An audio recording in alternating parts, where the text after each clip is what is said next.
Chad. How are we doing today? I hope you guys are doing good, and because so am I, because we're about to be talking about a video here today that actually was just beautifully put together. And by video, I mean interview. Okay, and this interview is done between Common Sense Skeptic, shout out to you, and the legal team representing Andrew Tate's victims over in the UK. Now, you guys remember we did a live stream before talking about how essentially when they went over to Bucharest, they were in a hotel. They were kind of basically speaking out against the constant harassment the Tate team or the Tate Shadow Realm team have been putting out there on regarding the victims of Andrew Tate in the UK, right? The constant harassment, and to be fair, not just in the UK, in America too as well, particularly Miami, I think. Or Florida, one of those places. But the thing is, it's Emma Gabby. We know that's one of them in the UK, right? And we know that's the most notorious form of bullying that Andrew Tate has basically undergone, because he not only filed a lawsuit that is retaliatory in its undertones, but he's been going around spreading lies about her, basically accusing her of, falsely accusing a bunch of these other dudes for trafficking and kidnapping and whatnot. Now, that's not true. Emma Gabby didn't go around saying, hey, you kidnapped me and you trafficked me and this guy did that. No, it wasn't that. Matter of fact, if you break down everything, every individual that was involved in those cases that were mentioned by Andrew Tate's legal filings, those people were also pedos, okay? These guys dealt with Emma Gabby knowing fully well she was underage. That was completely her fault. Not her fault, their fault, right? So instead of them essentially, backing away and say, you know what, you're underage, let me just go do something else. As a mid-30s and late 40s individual, right? Instead of you taking the initiative to do that, what ends up happening, you guys stay in that shit, and then when it blows in your faces, you want to go ahead and say you were manipulated by a then 17-year-old. I mean, come on, Andrew Tate, really? You expect us to believe that? You're top G. You're the God's gift to earth, apparently, okay? God's favorite, according to you. And you couldn't see the fact that a 17-year-old can bamboozle you. You didn't see that? Or then 21? You couldn't see that coming from a mile away. So all of a sudden, these high-value men who are supposed to be very experienced, okay, who are supposed to be at the far frontier of knowledge and power and all that, can easily get tricked by a 21-year-old. Is that what you want to tell us? For all that high-value nonsense, a 21-year-old is your kryptonite? Come on, bro. Well, you know what y'all was doing, Andrew Tate, when we call Dyke got broke into that villa of yours and found Alonia and Emma Gabby in there. Okay, you guys knew exactly what you were doing. You knew exactly why you had those girls there, because you had an operation to manage, and this shit just happened. Okay, it happened last year, and you going on with the lies saying that they're using old footages to try to smear your name. You're going on saying that this girl has been used to filing false reports and false kidnapping reports against multiple people. That is simply not true. If anything else, what it came down to is two people got actually one was formally charged. The other one got not formally charged. What do you call it? One was a formal complaint filed. All right. And the other one led to an indictment where this guy is currently serving prison time. So these harassments that Andrew Tate has been doing has been crazy. Not only that, okay, because it gets worse, people. He has also enlisted the aid of top tier, I would say, right-wing influencers, because we've also have been pointing this out. A lot of these red pillars, they're going right-wing. It's the new grip, okay? The red pillars isn't dead. They became Republicans. That's what's happening right now. And what you see is these top tier Republican or right-wing influencers like Tucker Carlson, okay? This guy led it's just a shit show at Fox News, deceiving millions of old people on the Republican side, or old conservatives, right, for years at Fox News. Okay, come to find out on the internet, he's a fool that doesn't understand research and journalism at all. Okay, and he exposed that right then and there with giving Andrew Tate pretty much a glowing, interview without doing any research or pushback as to what the charges really were. I mean, Tucker, you could have just read the indictment. It's right there, dude. It's right freaking there. Don't let this weirdo fool you into thinking that there is no evidence and he's definitely going to prison for 30 years. Like, come on, Tucker. And then, as if it couldn't get any worse, you get someone like Candace Owens jumping into the pit and not only just giving Andrew Tate a fluff piece of an interview, someone who's supposed to be a pretty aggressive journalist who are, seeking the truth. What a freaking fraud you are.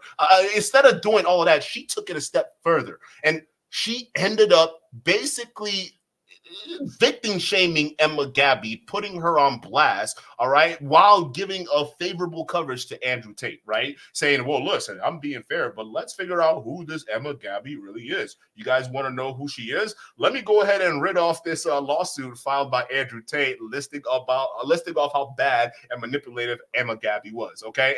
And also that, I'm going to cite other Geppettos who also had relations with Emma Gabby, knowing that they were underage, just to use that to shame her and to make it seem as though that Emma Gabby has this history of, filing these accusations. So looking at all these pressure as a 21-year-old girl, or not girl, woman. Why do I keep saying that? That's weird, right? A 21-year-old woman, all right? But then a girl, now a woman, right?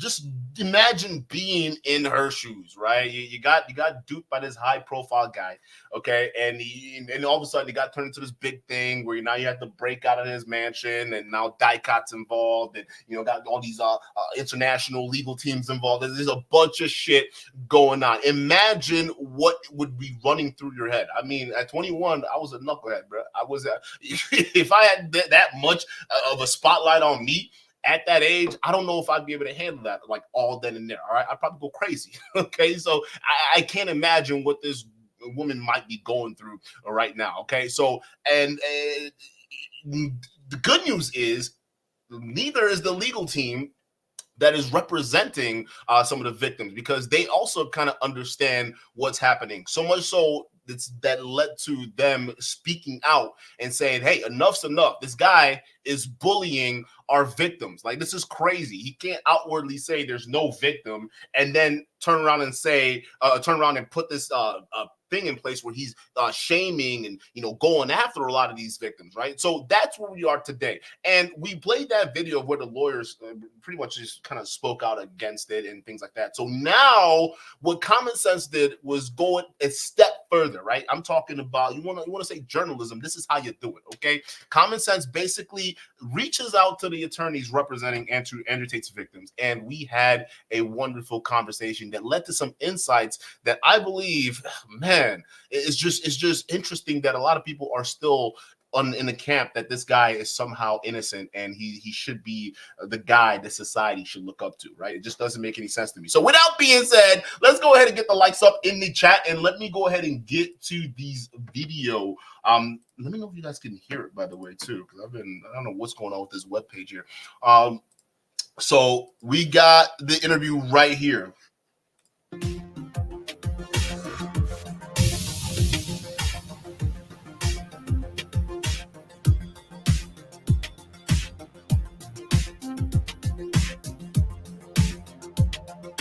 Hold up, not snitching. Shout out to you for the $12 super chat. He says, Satan the Sinner went to Fresh and Fit and bragged about having Maybachs. Oh, hell no. Do I have to expose him again? What do you mean having Maybachs? My man went to Johns Hopkins to be a political science major, all right? And then couldn't hack it and went to YouTube, okay? Listen, stop it. Stop it. When was he having? No way. Ain't no way he was driving it. He said that for real. He said that for real in Fresh and Fit? No way. Ain't no way. There's no way he was not driving no Maybach.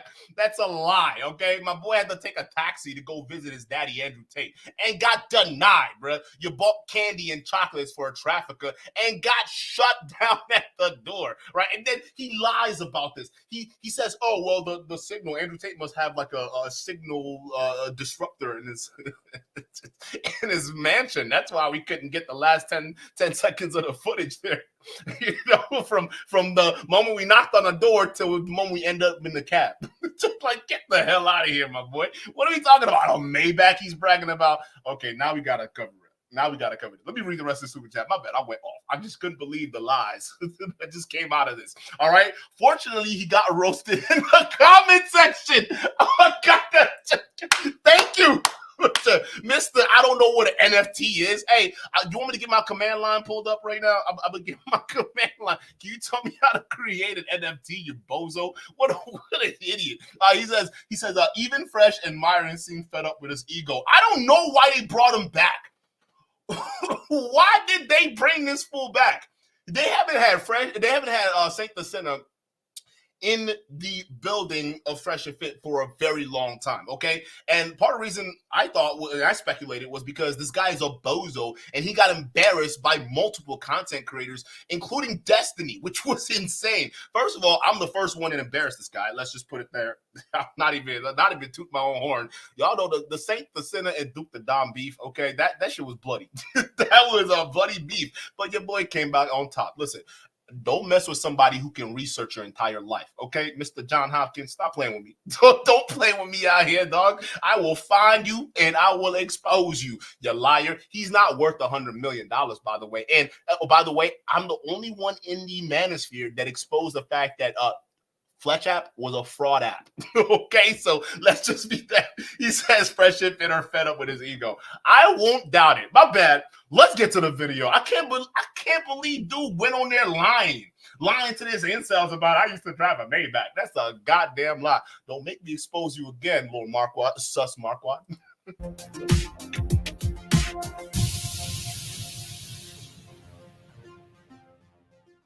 Welcome to this episode of the Common Sense Skeptic, which is going to be a little different from others we've done, as this is the first interview we are conducting with invited guests.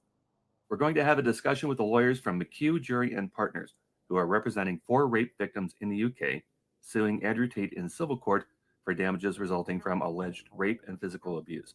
Women failed by UK criminal prosecutors who completely dropped the ball on pursuing the Tate brothers on criminal charges prior to 2016, before Tate and his younger brother fled to Romania to, ironically, escape justice. We've got associate Jack Beeston and partner Matthew Jury lined up for you, talking about developments in their UK civil case. Yeah, baby. This interview was pre-recorded on October 6th of 2023, while the 2 men were in Romania for reasons we'll go through during our chat. Some slight edits have been made to the interview to remove gaps and delays in responses, since they were literally talking to us from the other side of the planet. So, welcome, Jack and Matthew. Jack, we've been chatting back and forth by email for a week or so. Could you give us your Coles Note biography? Yeah, sure. We both are currently speaking to you from Bucharest, where we were here yesterday for a press conference. I have been working at McHugh Jury and Partners for about 13 months now, and working on this case, since its inception, which has taken up a pretty significant chunk of my time. Before that, I was a property litigator working at a couple of firms in London, primarily focused on sort of landlord and tenant law. So yeah, quite a big departure. And Matthew, could you also please introduce yourself to our listeners? Yes, of course. So I'm the managing partner of McHugh Jury and Partners, and as Jack said, we've been working on this case for quite some time. I mean, and it's taking up an awful lot of our time, which we're very happy for it to do so. It's an incredibly important case.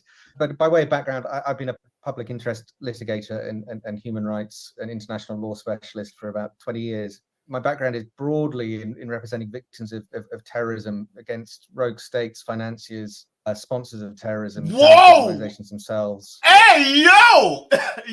What? This man is not a joke. Yo, this man is not a joke. Yo, Tate, my man, dude, what? Terrorist? Holy shit. You can tell he's got some high profile work under his belt. This guy is serious. Man, if I was Tate's legal team, I'd probably be sweating a little bit too, especially if Emma Gabby or whoever they're representing, all right, especially if they don't have to pay for this. Bro, you're getting primo legal service, bro. This is crazy. My man's got a resume In civil proceedings. Brother Jumpy, what's good, brother? This has been somewhat different to our usual bread and butter, as it were, but no less important in terms of the public interest aspect. Maybe the best place to start the questions today is with the most recent event, which is your news conference in Romania on October 5th, where you collaborated with the legal team and the National Center on Sexual Exploitation, which represent Tate victims in the US who are being sued, to make some announcements. My team and I are here from the UK on behalf of 4 English survivors. Bro, they look serious.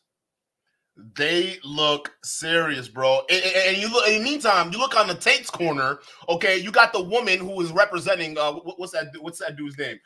Jesse Smollett. You got her running her mouth on Fresh and Fit, and then you got that other bald dude talking about, Tates. I mean, I spent time with them. They're absolutely innocent, right? I mean, these people, they don't understand. Yeah, you got that lawyer who manages everything, that bald weirdo who also is on Fresh and Fit. Like, I mean, it's like you got a professional all-star league right over here going up against a bunch of bozos that just want to people please Andrew Tate. That's it. Like, this is crazy. Like, and this guy, which is, what's insane? This guy's facing 30 plus years in prison. And instead of choosing a competent legal team, you're choosing yes people. That's what Andrew Tate decides to go with. Oh, he going to prison. And Tater Tots, he going to prison, bro.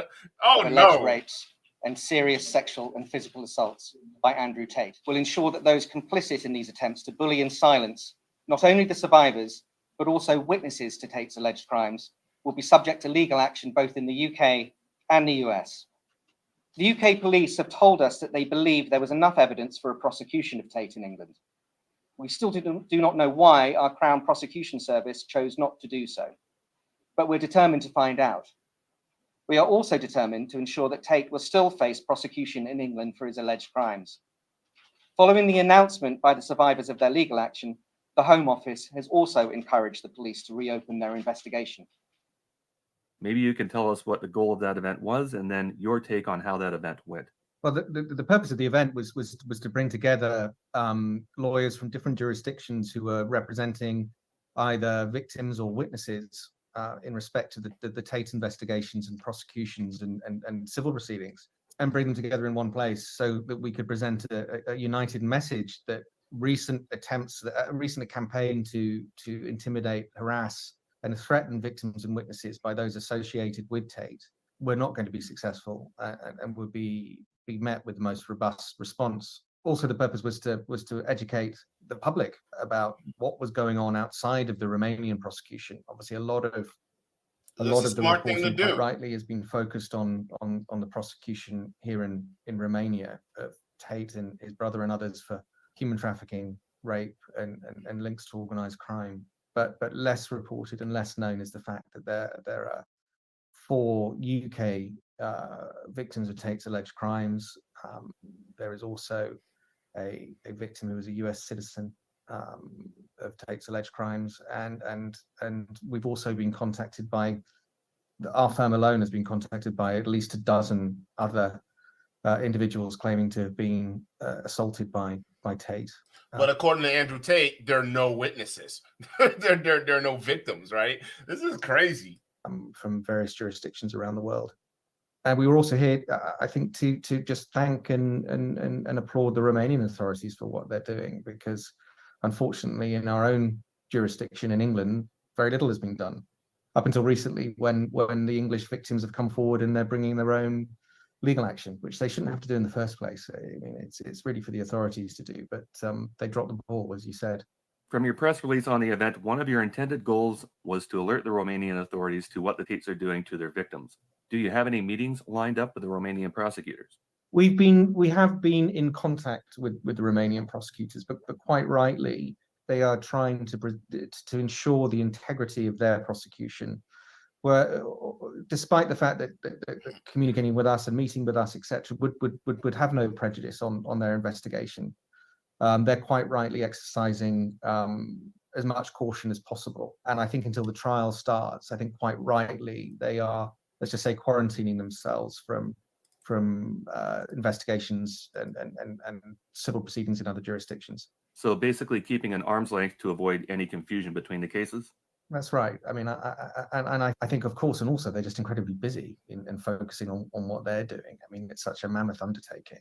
You mentioned at the presser that your law firm has been threatened with legal action for doing your jobs as lawyers in this case. That's crazy. Can you tell us any more about that? Well, we received a missive from Andrew Tate, which essentially is threatening us with a lawsuit for defamation, because obviously we have been making public our clients, the victims and survivors of his alleged crimes. We've been making public their claims, which is part of our job, is to advocate on behalf of our clients. Obviously, he's very upset by that. I mean, I'm duty bound to say that he denies the claims against him, and that's his right. There is a presumption of innocence, of course, and the right to due process. All of that is proper and correct. What I will say is I've seen the evidence, and based on knowledge, belief, and experience, it's my belief and opinion that Andrew Tate raped 3 women and seriously assaulted another. And across all 4, there is a uniform MO, which is that he allegedly throttled them until the blood vessels in their eyeballs burst and they passed out. Whoa! God damn, dude. What is wrong with you? What the hell is that? You're choking them till their blood vessels in their eyeballs are popping? Like, that's crazy, bruh. Like, and some of these insults like, well, she liked it, right? I mean, girls like being choked. It's like, yo, what? Do the blood vessels in their eyeballs pop and they pass out?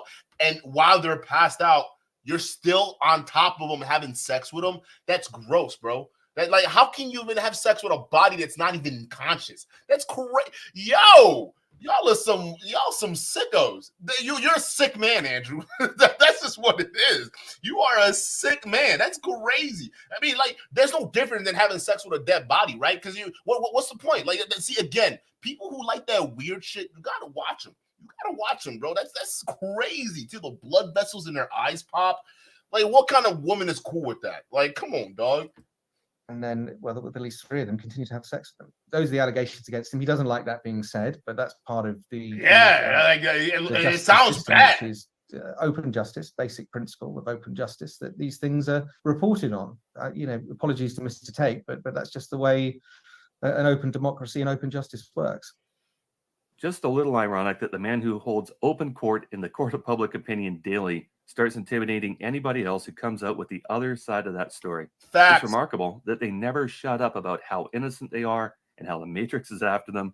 But as soon as someone stands up to them and tells them the Matrix is not real, now you become a target of him and his tater tot army. Yeah, they become the Matrix. That's an excellent point. That's what, like, Pearl is guilty of this. Myron and Fresh are guilty of this. All of these red pill egotistical weirdos, they are all guilty of this. Even that makes so much sense why they vibe so well with Republican and that whole right-wing agenda, right? Because a lot of times these are the main ones that want to scream cancel culture. The left wants to cancel us. Everybody wants to cancel us. Cancel this, cancel that, right? And we're just fighting for free speech and whatever it is, right? The moment you criticize them, they become cancel culture. You have to understand this. These very same people become the very same thing they hate, all right, or claim to hate. That's why y'all got to wake up and wise up. These people are just the same side of the same coin, or opposite side of the same coin, okay? But he's absolutely right here.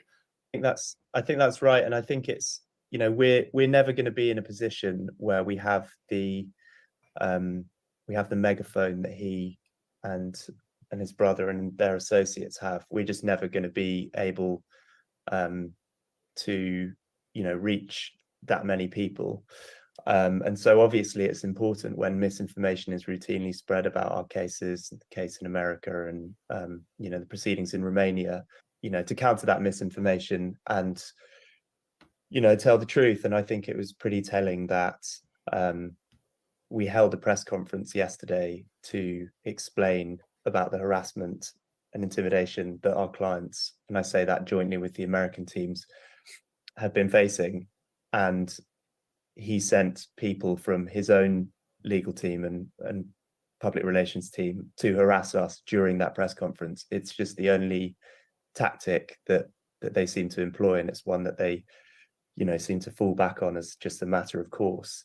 We couldn't have made the point any better ourselves. They just showed up and demonstrated it for us, which was quite extraordinary behavior, really. So yeah, what he's referring to is that so Tate's legal representatives went to that press conference in Bucharest they had, all right, and was basically screaming at him, like just shouting them down, right? Which is crazy because, like, yeah, I didn't know lawyers behave this way. Like, what's going on, right? Again, if you guys were telling the truth, you wouldn't need to go in and try to silence people. Okay, you would just let the truth stand for itself. You see, unlike lies and deceit and all those different things, okay, the truth doesn't have to, change its form. It just has to stand the way it is, and people can see it. All right, sometimes it hurts to look at it, and sometimes people like to hear the truth. It is what it is, but you don't have to dress it up. All right, and that's what these guys do. That's why they want to silence you. They want to get their goons on the internet to go ahead and shout you down, or overinflate their comments in whatever segment that they're doing. It's all a play for not only just elevating their status, but controlling their image. As you said in your post interview, the circus brought the clowns. Yeah. I think also, an extension of that, I think, is the clown car brought not only brought the clowns, it brought the circus. But it is, I mean, it seems to us it is a clown car. Tate's legal team and communications team. I mean, some of the stuff they do is crazy, but no less dangerous. I mean, it's easy to laugh at Tate and ridicule him as some sort of pantomime villain, but actually, obviously, what he does. Let's put the serious allegations of criminality aside, but the toxic misogyny that he spreads across the internet by itself is incredibly dangerous societally. None of this is by accident. He's obviously a very he considers what he does, I think quite carefully, but at the same time, it's all very short term, in as much as he tends to react and take action rather than think about the long-term consequences. If he was being properly advised, then a lot of the steps that he's been taking. This guy is absolutely on the money. I think he should have steered well clear of, but needless to say, that's I suppose to our advantage. So I should. Yeah.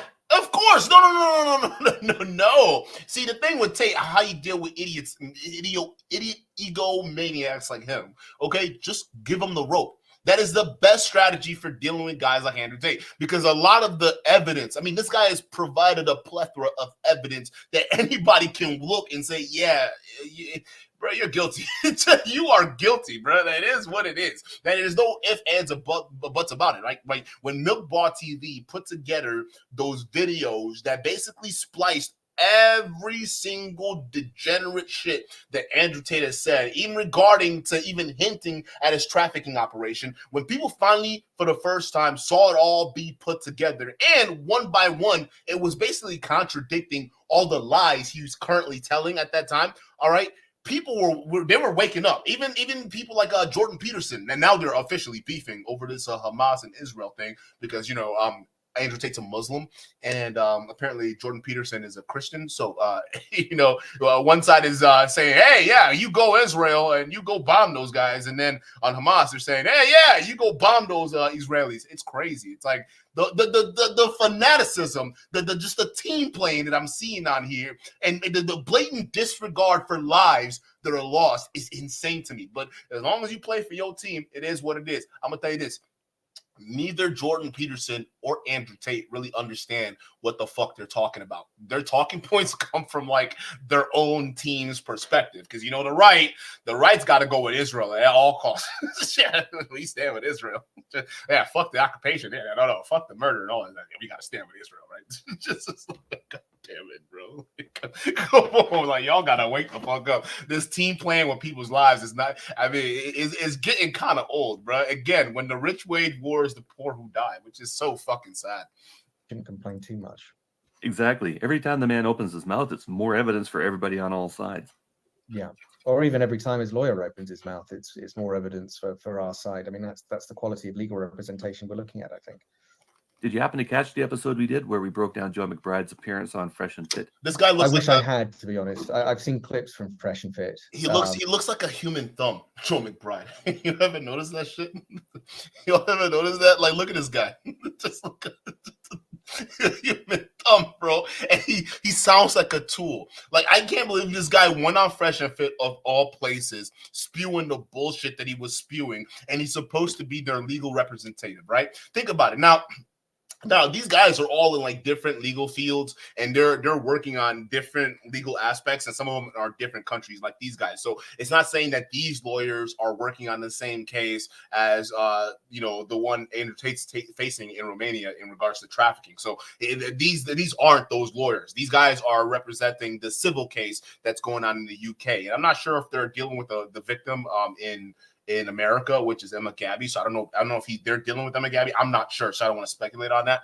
But so they're different fields. However, it's just insane that the legal team that Andrew Tate has surrounded himself with, like guys like this human thumb over here, Joe McBride, this guy, right? It just goes to show you, right? On one side, there are serious people like prosecutors that want this guy taken down for the crap that he's guilty of, because they have the evidence to do so, right?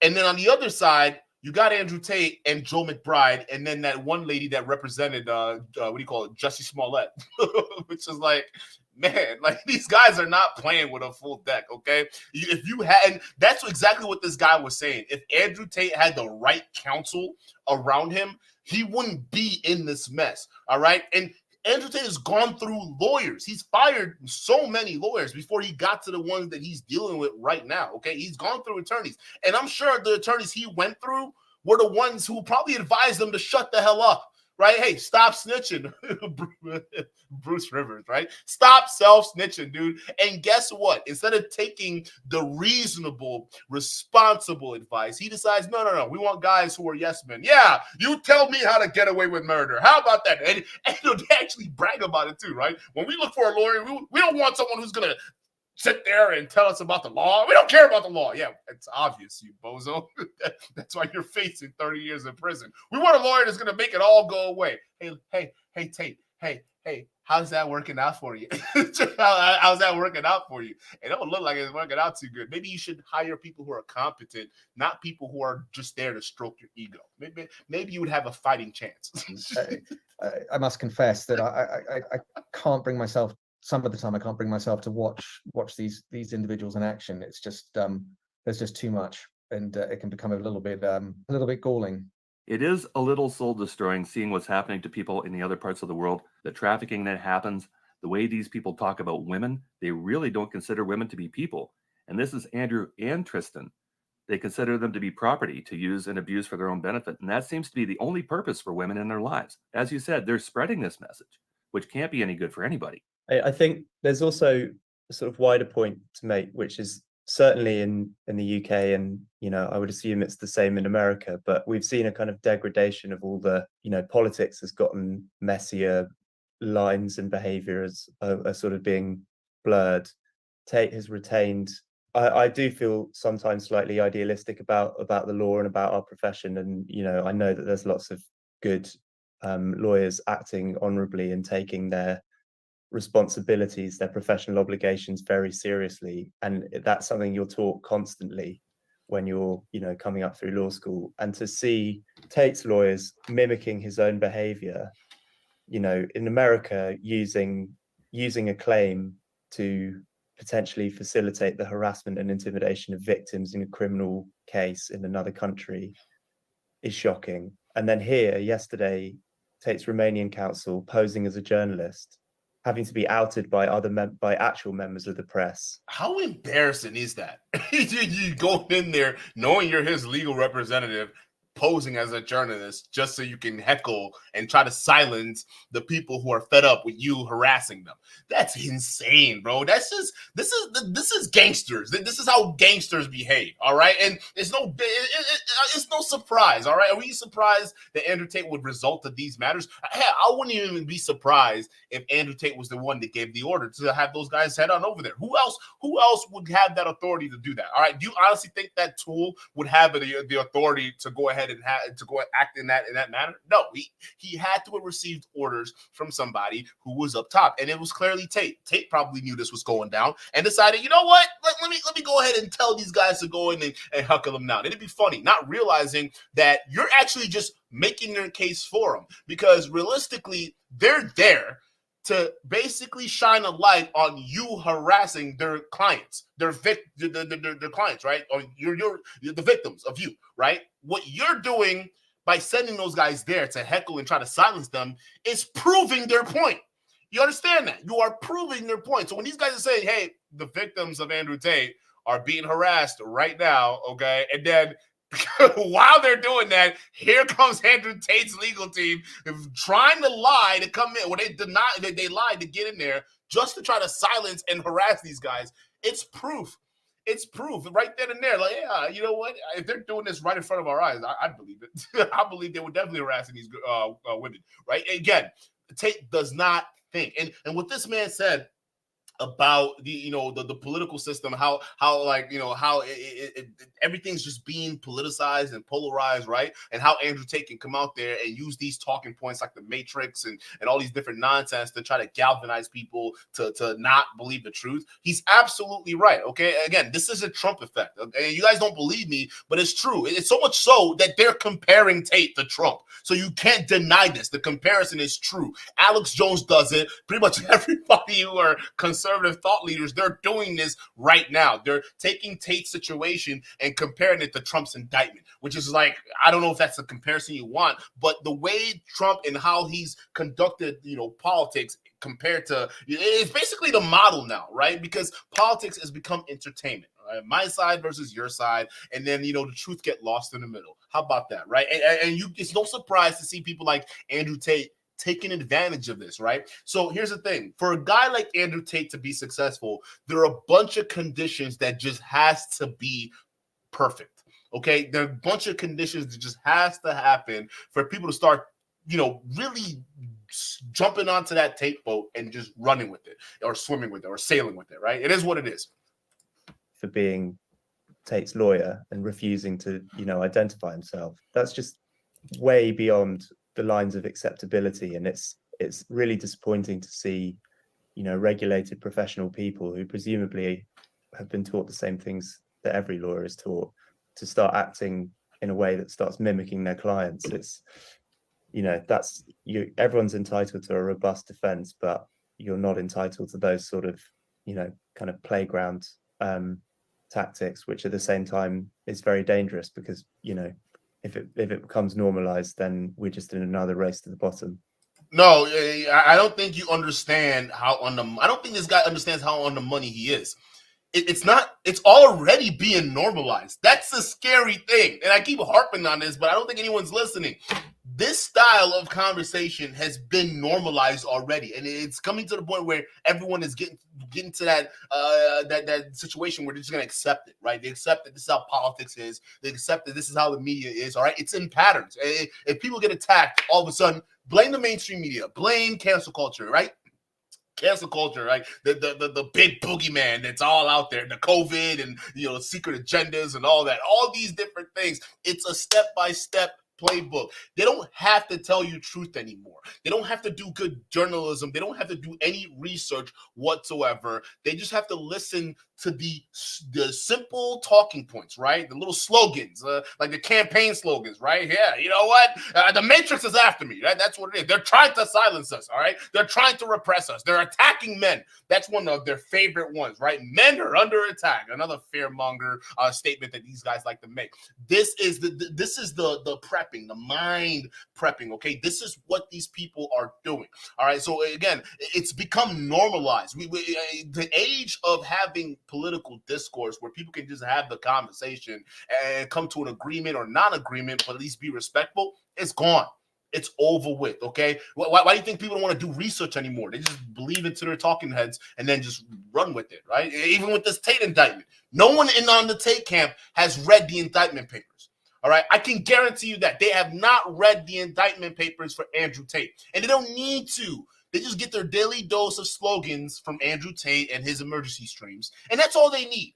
That's all they need. And then they'll run off to people who actually do the research, for people who are actually sparsing through the evidence and trying to figure out what is going on here and get to the truth. They will go over there and tell them that they're wrong, right?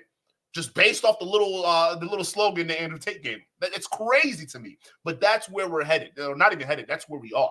Shout out to Muad'Dib with the $5 super chat. Muad'Dib says, Tate requirements about hiring an attorney is making sure that lawyers knows about women value versus body counts. If he can quantify misogyny, you're hired. You're absolutely right. And what this, it actually goes hand in hand with this this gentleman right over here was saying, right? Because he was basically saying that why would Tate or the Tate legal team that he surrounded himself with, why would they reduce themselves to such playground tactics, especially knowing fully well that you had to go through the same level of education that I went through. I'm not acting like that. I would never reduce myself to these playground tactics, and I like the term he used, mimicking your clients, right?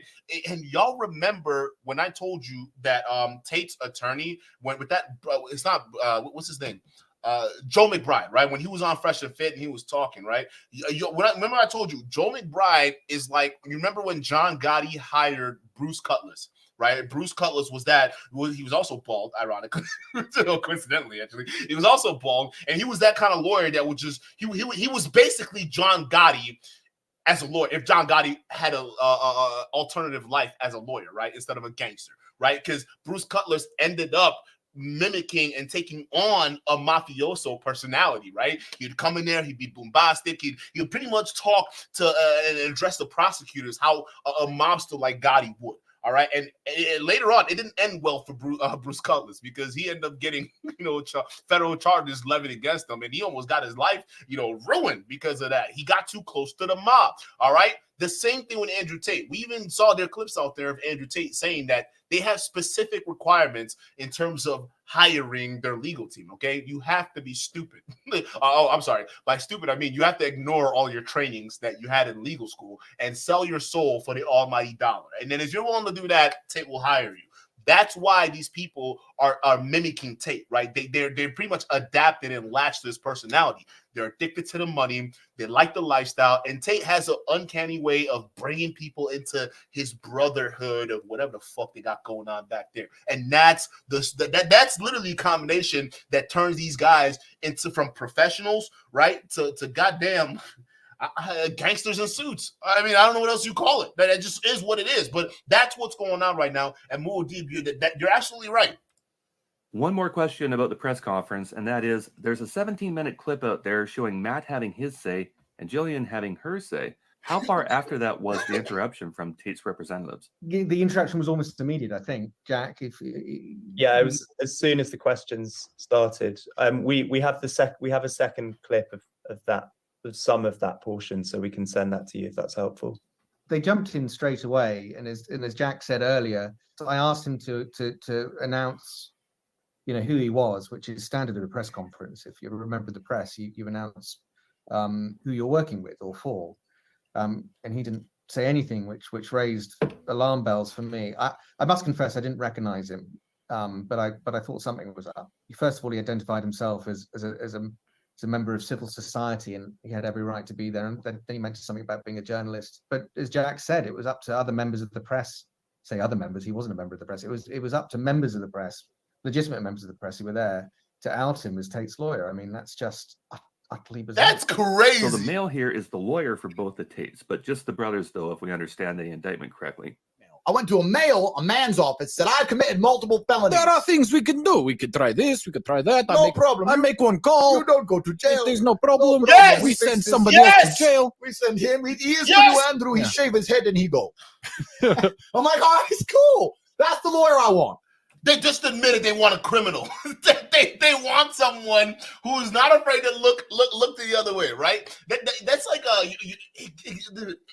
it's crazy when you see how they turn these legitimate entities, or at least what's supposed to be a legitimate entity, like an attorney. They just turn them out to be these frauds, right? And that's exactly what these people are, because he's letting you know that my requirement is I committed multiple felonies. He's not lying about that. He's committed multiple felonies in which he's indicted for at the moment, okay? And he's looking for someone to say, yeah, I know you're guilty. wink, wink, but I am going to lie to make sure that you get free, wink, wink. I mean, that's what it is. So we all know what that fool's all about. We know exactly what he's all about, okay? He's a yes man for the Tate team, okay? And then you wonder why these guys are losing, right? You wonder why these guys are losing because they want to be able to get away with this bullshit, doing these streams and outing themselves, all right?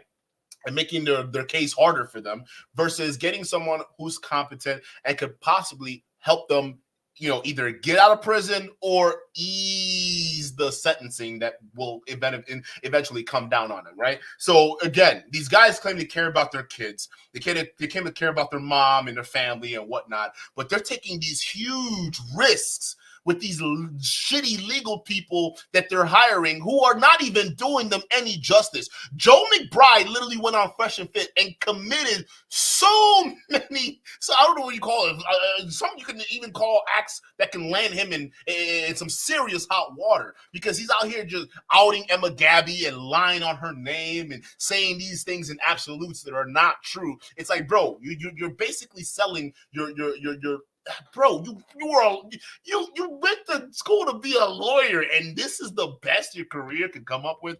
God damn, it's so surprising when you see this stuff. Great Bill, shout out to you for the $2 super chat. Great Bill says, you mean Tate didn't listen to reality? RP truth. Yeah, these guys don't listen. They won't know what reality is if it slapped them in the face with its reality penis. Okay, they wouldn't understand. What? No. The internet we live in, where we see Andrew Tate. That's definitely reality. You guys live in the real world? Yeah, you guys are in the Matrix. That's what's actually happening. I mean, just how tone deaf these people are. Matt, you wouldn't be facing him in this civil action in the UK, right? He's a Romanian lawyer, and the civil case, of course, is in a UK court. So are we correct in thinking you would not be facing this guy in a courtroom? No, that's correct. That's correct. Focusing on the case that you're involved with directly, this civil case began with 3 women who came forward. Were these women known to each other previously, and how did you come to be involved as their legal team? Well, I don't want to go into too much detail about the clients, simply because they're presently anonymized. Yo, common sense. These are really good questions, by the way. These are really, really good questions. I'm actually very, very impressed. Providing too much information at this stage could lead to them being identified. But in answer to your question, because of the nature of our work, a lot of our cases actually do come from referrals from journalists. In as much as the journalist is dealing with a case and there's a victim and survivor of something especially traumatic, as I said, historically, we've largely dealt with victims of terrorist atrocities. But in this instance, it was thought that it was a good fit for us to look at this case and see if there were any routes to justice for the victims, because they've been let down by the authorities. I mean, that's something also, dare I say, and quite unfortunately, we've come to specialize in, which is when criminal prosecutions, for whatever reason, fail or falter, then we pick up the ball in the civil courts. And the 4th woman who joined. Hold up, I gotta mention something with that, because this goes hand in hand with what I mentioned before when we reacted to the original news article with these guys, right? And the one thing I said is this is why it's hard for women to come out. Okay, this is a global issue. You know how one of the red pill talking points is, yeah, women come, all these false allegations and whatnot that women file. Well, if this guy really did something to you, why didn't you come out right when it happened, right? And the tone deaf of that kind of point that they're trying to make, it doesn't make any sense, right? Because they're not considering the emotional and the trauma that is involved in going through something like that, right?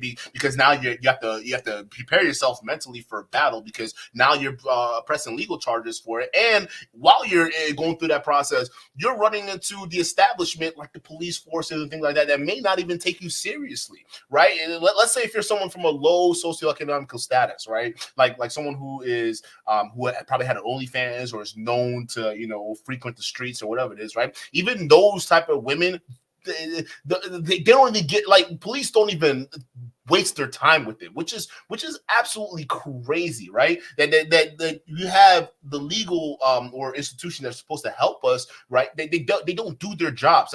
People don't realize how much that happens, especially in first world countries. Okay, police get complacent, especially when it comes to missing persons reports or reports of abuse or violence, domestic violence, things like that. Like it's just very difficult, right? Now we're talking about grape and all this stuff like that.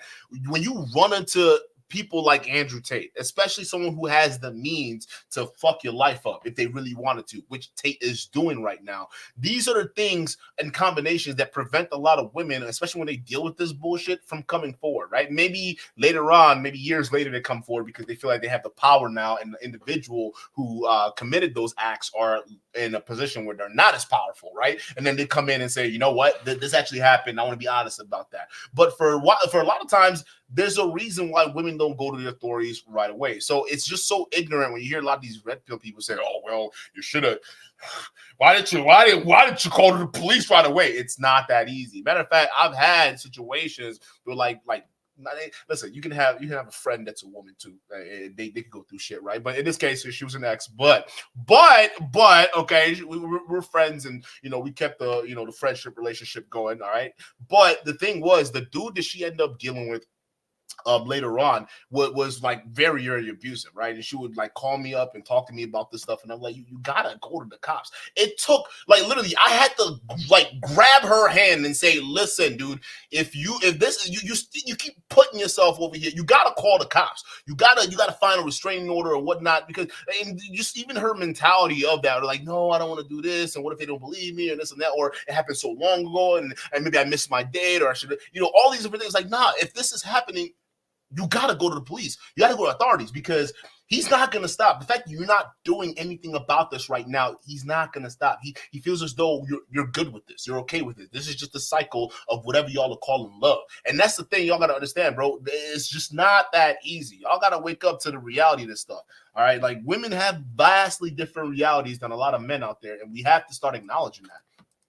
Down later, are we correct in thinking this is the woman who reported her 2013 event in 2015, and thus the reason why Tate was under investigation for almost 4 years? No, there were 2 complaints, then a 3rd complaint, and that led to the criminal prosecution, or the criminal investigation, I should say. So those were our original 3 claimants, and then we were introduced to a 4th who approached us, and she didn't know Tate for a long time. They only met twice. On the 2nd occasion, while they were having sex, he basically choked her to the point where she lost consciousness, and then continued to have sex with her after that.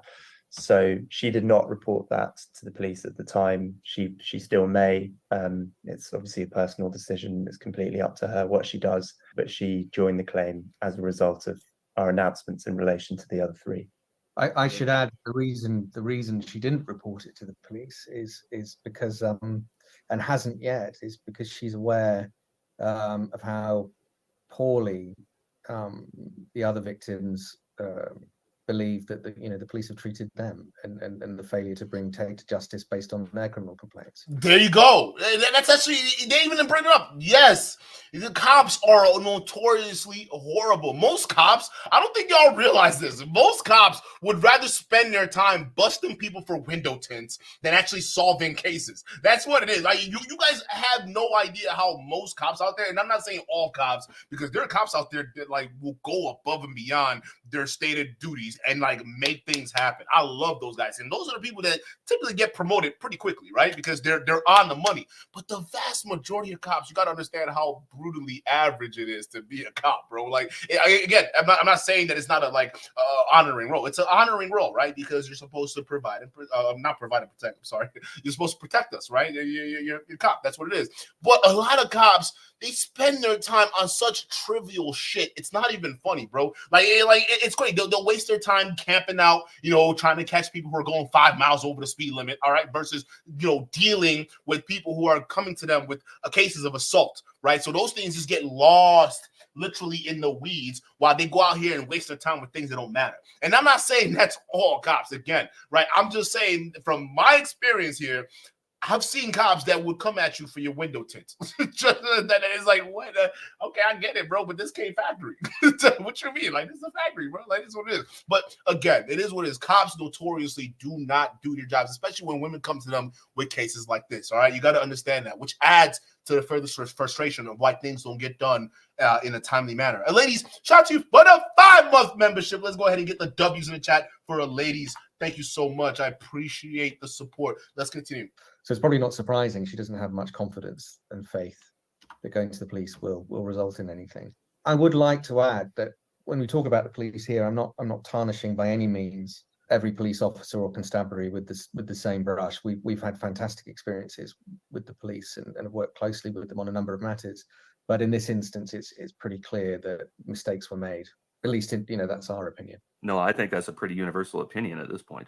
Are you still looking for other women to come forward and join the action, or is that closed off now and new victims would require a new case to be filed? No, in a word, it's not closed off. We are, not just in relation to this case, I think it's a policy of the firm, particularly in relation to victims of sexual crimes who are generally in a very vulnerable category, and we as a firm are committed to always doing everything we can to help any victim of any sexual crime, and we will always speak to them. We don't need to know their names or where they live or anything like that if they don't feel comfortable doing that. When we start, we're happy to give someone a free evaluation of their options, and then they can decide what they want to do.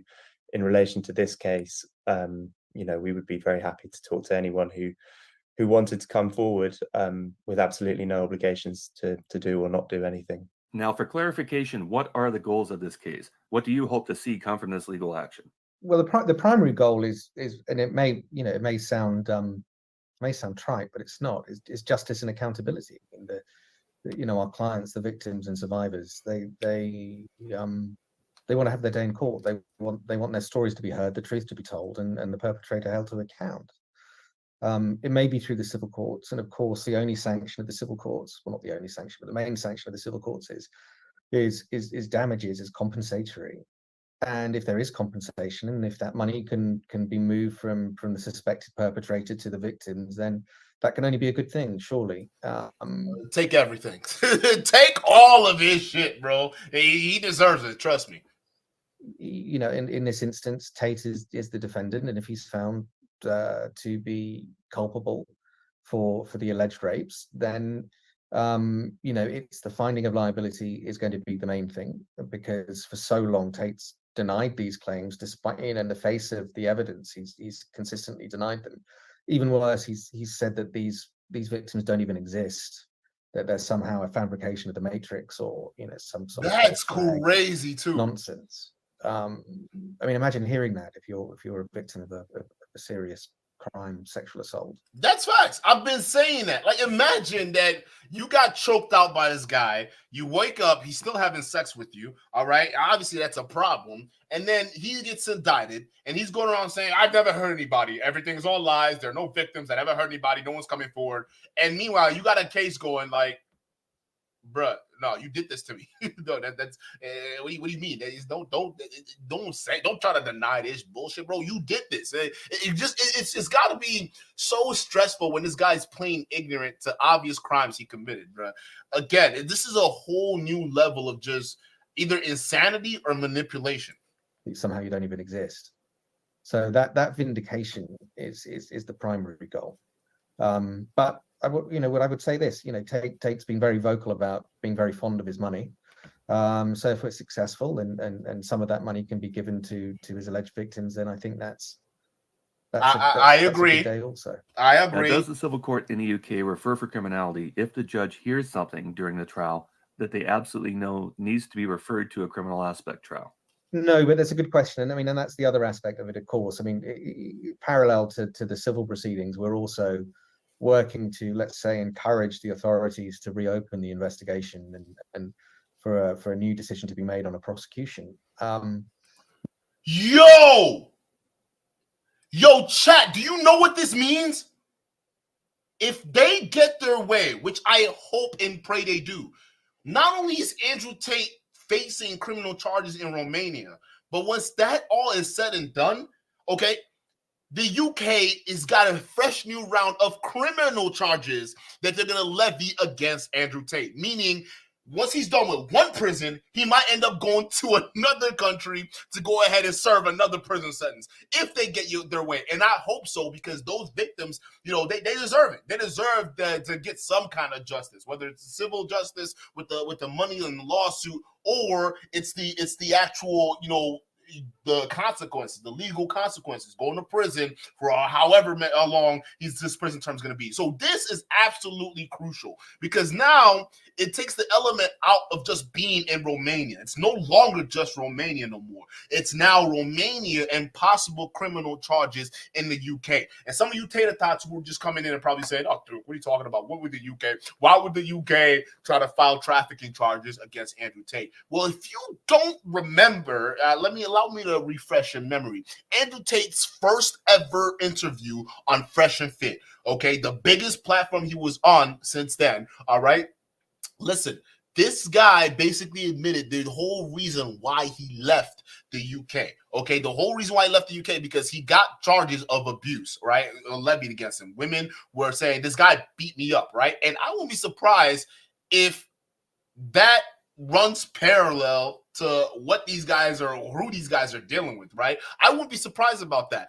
So what ended up happening is when the UK government basically investigated the abuse case, they grabbed his the phone records, they grabbed his hard drives, they grabbed all of this stuff, and then they found out that he was running a trafficking enterprise, okay? So they had all of a sudden 8 new charges to levy against this idiot, right? And what he ended up doing, well, I think this is also the fault of the UK government, but they ended up letting him out of jail while they were investigating, and he used that opportunity to flee to Romania, which he's been ever since, which is crazy now because he's facing the exact same problems he would have faced in the UK. And I hope now that with the advent of this attention being brought to this situation, that the UK government wakes the fuck up, okay, and say, you know what, it's time to just put our money where our mouth is, huh? How about that? Maybe we just defend our own citizens for a change. How about that, right? Maybe we just, have this guy, once he's done in Romania, come on over here and get this work too. How about that? This is going to be huge, man, because that just means Andrew Tate is going to be in the whole world of legal shit. That's guaranteed. Now that might happen during the course of the civil proceedings, but we've had cases which have, for whatever reason, there hasn't been a criminal prosecution. We've taken it to civil court. We've had a successful decision, a successful verdict, and then the authorities have revisited it and reopened investigations and made decisions to prosecute. So that's usually how it goes too. In let's just say refocusing minds on the issues and on the victims, and that's part of our intent. That's usually how it goes too. Like the moment they realize, hey, you can win a civil suit against this guy, that's probably going to serve as the inspiration to get at Andrew Tate officially. So buckle up, Tate, and whoever's on the Tate camp, because it's about to be a very, very long road for y'all. The Romanian indictment includes brief descriptions of several events involving Andrew Tate that happened in the UK prior to November 8th of 2016. Reports shared by the UK with the Romanians through the International Police Cooperation Center of reports where women were allegedly raped and were beaten by Tate that were granted restraining orders against Tate. Are the women that were mentioned in the Romanian indictment some or all of the women coming forward now, or does that extend Tate's list of victims even further?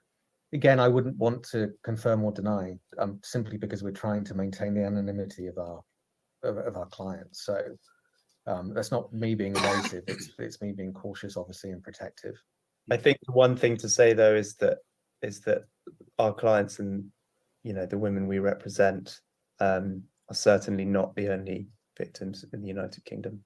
As we know, Tate bragged about having 75 women working for him at one point, and we know what his MO was. So there's probably dozens of ears perking up and paying attention right about now. Without saying anything that would breach the anonymity, what can you tell us about the women involved in this case, how they came to be in Tate's world, and why each of them is involved in this action? I mean, I can tell you why each of them is involved in the action. It's for the reasons we just discussed. It's vindication, it's justice, it's accountability, it's all those reasons. How do they come to meet Tate? It's a combination of those who worked for him in his webcam business. I say worked for him. I mean, it wasn't an employment relationship. These were individuals who were coerced and controlled into and exploited into I would say form of modern slavery and handing over all of their wages to him. The others met him, thinking that they were, entering into either sort of just a date, going on a date or a romantic relationship. And so it's a combination. So basically various stages of the lover boy trafficking method. There you go. That's probably a good assessment, Skeptic. Yeah. What response have you received from Tate's legal squad? And are they finally acknowledging that these victims even exist? Because that's something he's been telling his Tater Tot army, that these victims aren't real. What do you even say to something that ludicrous, to be honest? It's nothing. You can't. The reason that anonymity needs to be preserved is criminally, if you, in the UK, if you report, if you're the survivor of sexual violence, you're entitled to anonymity as of right. And also, he encourages them to waive their anonymity because he knows that if that happens, he's able to, ramp up the campaign of harassment and intimidation and threats that we've seen, unfortunately, in other proceedings. So, it's a completely ludicrous suggestion that they don't exist. They do exist, and he will have to face the allegations against him in court, both in Romania and the United Kingdom. Here's the thing. That's an absolute factual point. All right. And again, Andrew Tate is the master of controlling his own image. You got to understand this, right? So part of the strategy for him, when he's saying there are no witnesses, he knows there are witnesses. He wants them to reveal themselves, right? Because they themselves, the Tate camp, they're not really sure who's trying to attack them, who's not, or whatever they feel is an attack and not an attack, right? So they want these people to show their hand, get emotional, say, no, I exist, you can't deny it. So then that way Tate has a target to fixate himself on. All right. So it's actually pretty devious if you actually think about it, right? This is what these guys and the kind of games are on. They want these women to expose themselves, to open themselves up to be harassed by these incel army. I was just going to say, I think part of your question also was essentially, is he lawyered up in England? And we've received communications which are ostensibly directly from him, letters. So, not email, not electronic, letters in the post from him. But what I would say is this: I've got a pretty good idea that there is a lawyer involved, and I have an idea who that is. I don't know whether they're embarrassed to be, representing him publicly, or for what reason they're not coming forward and putting their name to these letters, which seem to have been drafted by a lawyer. And I have other reasons to sort of be pretty confident of who this lawyer is. Think about it. If you were let's say if you're a lawyer, let's say you're a legitimate lawyer, right? And you somehow find yourself working for Andrew Tate, right? Knowing fully well he's going out on social media and just out and about embarrassing himself, telling on himself, just snitching, okay? You know that goes against a lot of the legal rules, right? And what I mean by that is, you don't talk to the media while you have a pending case, okay? Keep your mouth shut, and then when the case comes, you face your accusers in court, right? And none of that, right? Imagine the criticism that's going to be levied against these lawyers if they value their professional careers. It's like, hey, yeah, you represent Andrew Tate. Why would you let him say all this bullshit on the internet? Like, why would you allow your client to go out there and just self-incriminate, right? And so again, if you're actually a competent individual working for a Tate team, you don't want to be known. I wouldn't want to be known. And honestly, if I knew who those people were, like who were working on that criminal case of Tate, I'd be clowning them too. I'd be in that boat clowning them. Like, how Y'all are so stupid. Y'all are so dumb. Why y'all let him? Y'all should have took his phone away. Take his phone away. Take his social media access and let him sit in a dark corner until the trial comes. That's how you deal with something like that. But again, I digress. That's a factual point, though. But look, until they decide to raise their head above the parapet, and I'm just speculating. Maybe they're just relying on Joe McBride to be their public face for them, since that's been working out so well. Facts. That's working out really well, isn't it? What an idiot, Joe McBride. What is the timeline for moving forward here? Are there more discovery phases to go through? Or are you pretty much set to go forward in front of a judge and you're just waiting on them? Or where are you in this process? I mean, we'd love to be in front of a judge tomorrow. Damn. But the English system is pretty rigorous. There's civil procedure rules to follow. There's this pre-action stage which we've been in for a little while. Also, we've been seeking additional disclosure from various sources. So we're sort of at the end of that phase. The next phase is for us to file the claim with the court, which then it's issued, and then it's for us to serve on Tate formally. I think we're probably at that phase within the next days, if not weeks. Bro, they are ready. Dotting some I's and crossing some T's. They are ready. You mentioned at the news conference on Thursday that you played a role in having Tate's app, The Real World, removed from the Apple app and the Google Play stores. Maybe we can talk about that for a bit. Oh, that was them. They got the app taken down. These are heroes. Right here, bro. We gotta get W's for these guys. They are working overtime.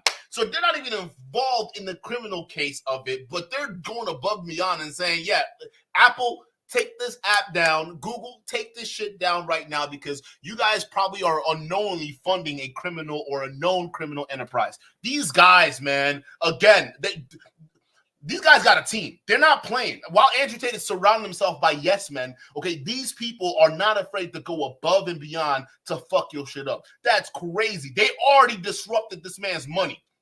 See, this is strategy right here. Hey, Tater Tots, listen up. This is strategy right here. Deplete your enemy of their resources and then pounce. These guys you already heard them. They're ready with the paperwork.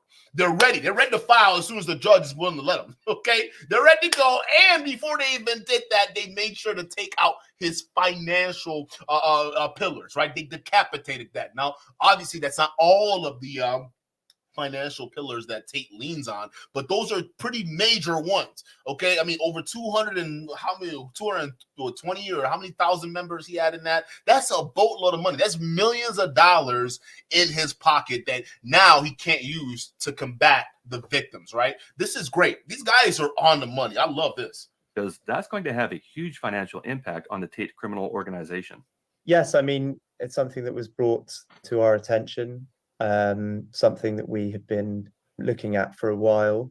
Tate's businesses, despite attempts to distance themselves from some aspects of their business empire, I think it's very clear who runs and controls them because the faces of those individuals are all over everything. But they are very opaque. It's very difficult to get any kind of real detailed understanding of what exactly goes on inside them unless you are inside them. But everything we saw and all the research that we and collaborators who we were working with did pointed to the fact that the real world relied exclusively on new members joining through existing members in order to return funds to existing members or allow them to make money. There was no other revenue stream for individual users, and I think they called it a multi-level marketing scheme, but there's a more accurate word for that, which is a pyramid scheme, which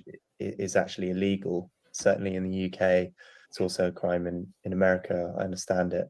Not only that, but it was also producing a huge amount of content which was directly aimed at or seemingly targeting young men and even children. We're talking sort of teenagers. These guys are saving lives, bro. Pushing out material that seemed to be designed for 13, 14-year-olds, which is obviously a huge concern as well. So we raised those concerns. There was a Twitter campaign. Our concerns were raised to both Apple and Google, who eventually did the right thing. And I'm sure they would have done their own investigation as well, and removed remove those applications from their stores, which I think, you know, is certainly the right decision. I think also it's a pyramid in two ways. The other aspect of the pyramid is that you have sort of Tate's online presence, which funnels people towards the real world, which is sort of $50 a month, which in turn begins to funnel people towards the war room, which is much more expensive, and where, you know, if we're to believe the evidence that we've seen about it, sexual assaults, deviant sexual behavior, and human trafficking, exploitation of women for money is sort of taught. So yeah, that's obviously also a massive concern. One of the I don't think a lot of young men realize how much these people just saved them, right? And maybe now, while they're younger and they're still Tate fans or fanboys of Andrew Tate, they probably wouldn't realize it yet. But when they get older, man, these men just saved them from not only paying $8,000 potentially and possibly saving them $50 a month, but from a lifelong just hell of headaches that they will create for themselves if they keep going down this path of following some idiot like Andrew Tate. Okay, so I don't think a lot of people are really going to appreciate these efforts these people are doing. And they were right when they mentioned in the beginning, they don't have the same amount of clout that Tate has, right? If you want to talk about the Matrix, here it is right here. Okay, these guys are fighting literally in the shadows. They have to get their voices out there. Meanwhile, Tate can call up Tucker Carlson. He can call up Candace Owens, these people with mega platforms, mega microphones, okay, and just spew his propaganda out there, yet he's the one that's being canceled. I want to let that sink in. Somebody who can call up Tucker Carlson from Fox News, okay, previously, okay, someone could do that on a whim. I don't have access to Fox News. These guys don't have access to Fox News. I'm sure if they did, they'd be on with Tucker Carlson, or not Tucker Carlson, whoever's running that shit now, right? If they had an opportunity to interview with Tucker Carlson regarding this case, I'm pretty sure they would do it, but they're not. Do you know why? Because they're not a part of the Matrix. The Matrix is beating them down. The Matrix wants them silenced. The Matrix is who you tater tots are working for. You understand that. These guys don't have access to massive media platforms. They don't have any of that. So how in what way are they trying to take you down? They're not. Again, just the common sense of it all, these guys aren't paying attention to. More deep shots for $5 super chat says, are you covering Marquette on FNF soon? Yeah, that who put in that super chat? The not snitching put in that super chat. He just put it. Apparently Marquette said that he bragged about driving a Maybach. Can you verify that too? Because somebody sent me the link, by the way. I gotta watch this. But can you verify that? Because that's a lot. That's a definite lot. My boy can't even own a proper apartment. We talk about a Maybach. What are we talking about? Get that out of here. But he says, too much serious stuff lately. Need more comedy about him bringing chocolates to other men. And yes, that's super gay. Listen, I think there's a lot of things. That's why he went from Lord Marquardt to Sus Marquardt. I'm sorry, bro. You don't do a whole vlog about bringing a guy like Andrew Tate chocolates and cards. That's just weird. You forgot the 50 grand, by the way. You know, the most important thing. Hey, my boy, hey, take the sitter. If you were driving around a Maybachs, how come you couldn't just bring the $50,000 along with them cards and chocolates, Joe cheap ass? My man's worth $100 million according to some obscure website on Google. Come on, bro. Get out of here. But yeah, that's an episode that's coming soon. And listen, I told y'all this is going to be this month is going to be crazy, chat. I want y'all to understand this. When I say endure, there was a reason why I said that. All right, y'all got to hey, can we get a hashtag endure for me and Muad'Dib in the chat? Hey, chat, can we get a hashtag endure for Muad'Dib and myself? Because again, I told y'all this was gonna happen.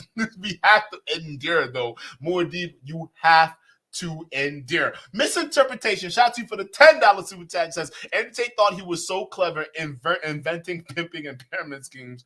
Both are already illegal, bro. Yeah, the buddy coming in late, like, hey, look, I just discovered a new way to make money off of pimping women on OnlyFans. It's like, dude, it's called trafficking. And the cartels are already doing that, and they're facing massive prison sentences when they get caught. Okay, so I don't know why you think you invented something new. Just because you moved it to the internet don't mean it's a brand new thing. Trafficking is trafficking. Sex work is sex work. Even Candace Owens accidentally admitted that, right? Y'all remember when she said, I remember when I was talking to people of trafficking and prostitution and whatnot, and you know what, sex work is literally goes hand in hand with trafficking. Oh, really? Oh, really, Candace? Now you understand why your buddy Andrew Tate is facing trafficking charges in addition to his OnlyFans pimping business. Okay, so again, I don't get how these guys could be so tone deaf, man. It's not even funny. The things we covered in our series is how we believe that the real world and the war room is pimping young boys the same way Tate used TikTok and OnlyFans to pimp young girls. That's basically a fact. Tate's opportunity to take money from the other side of the gender spectrum. Does that sound like a fair assessment to you? I would say so. I mean, I think that that's a very accurate assessment. Tate is a self-professed pimp. All of his methods really are the same, and if he can play both sides, then so be it. He'll do it. Tate really doesn't care at all about anybody else other than his brother, it seems.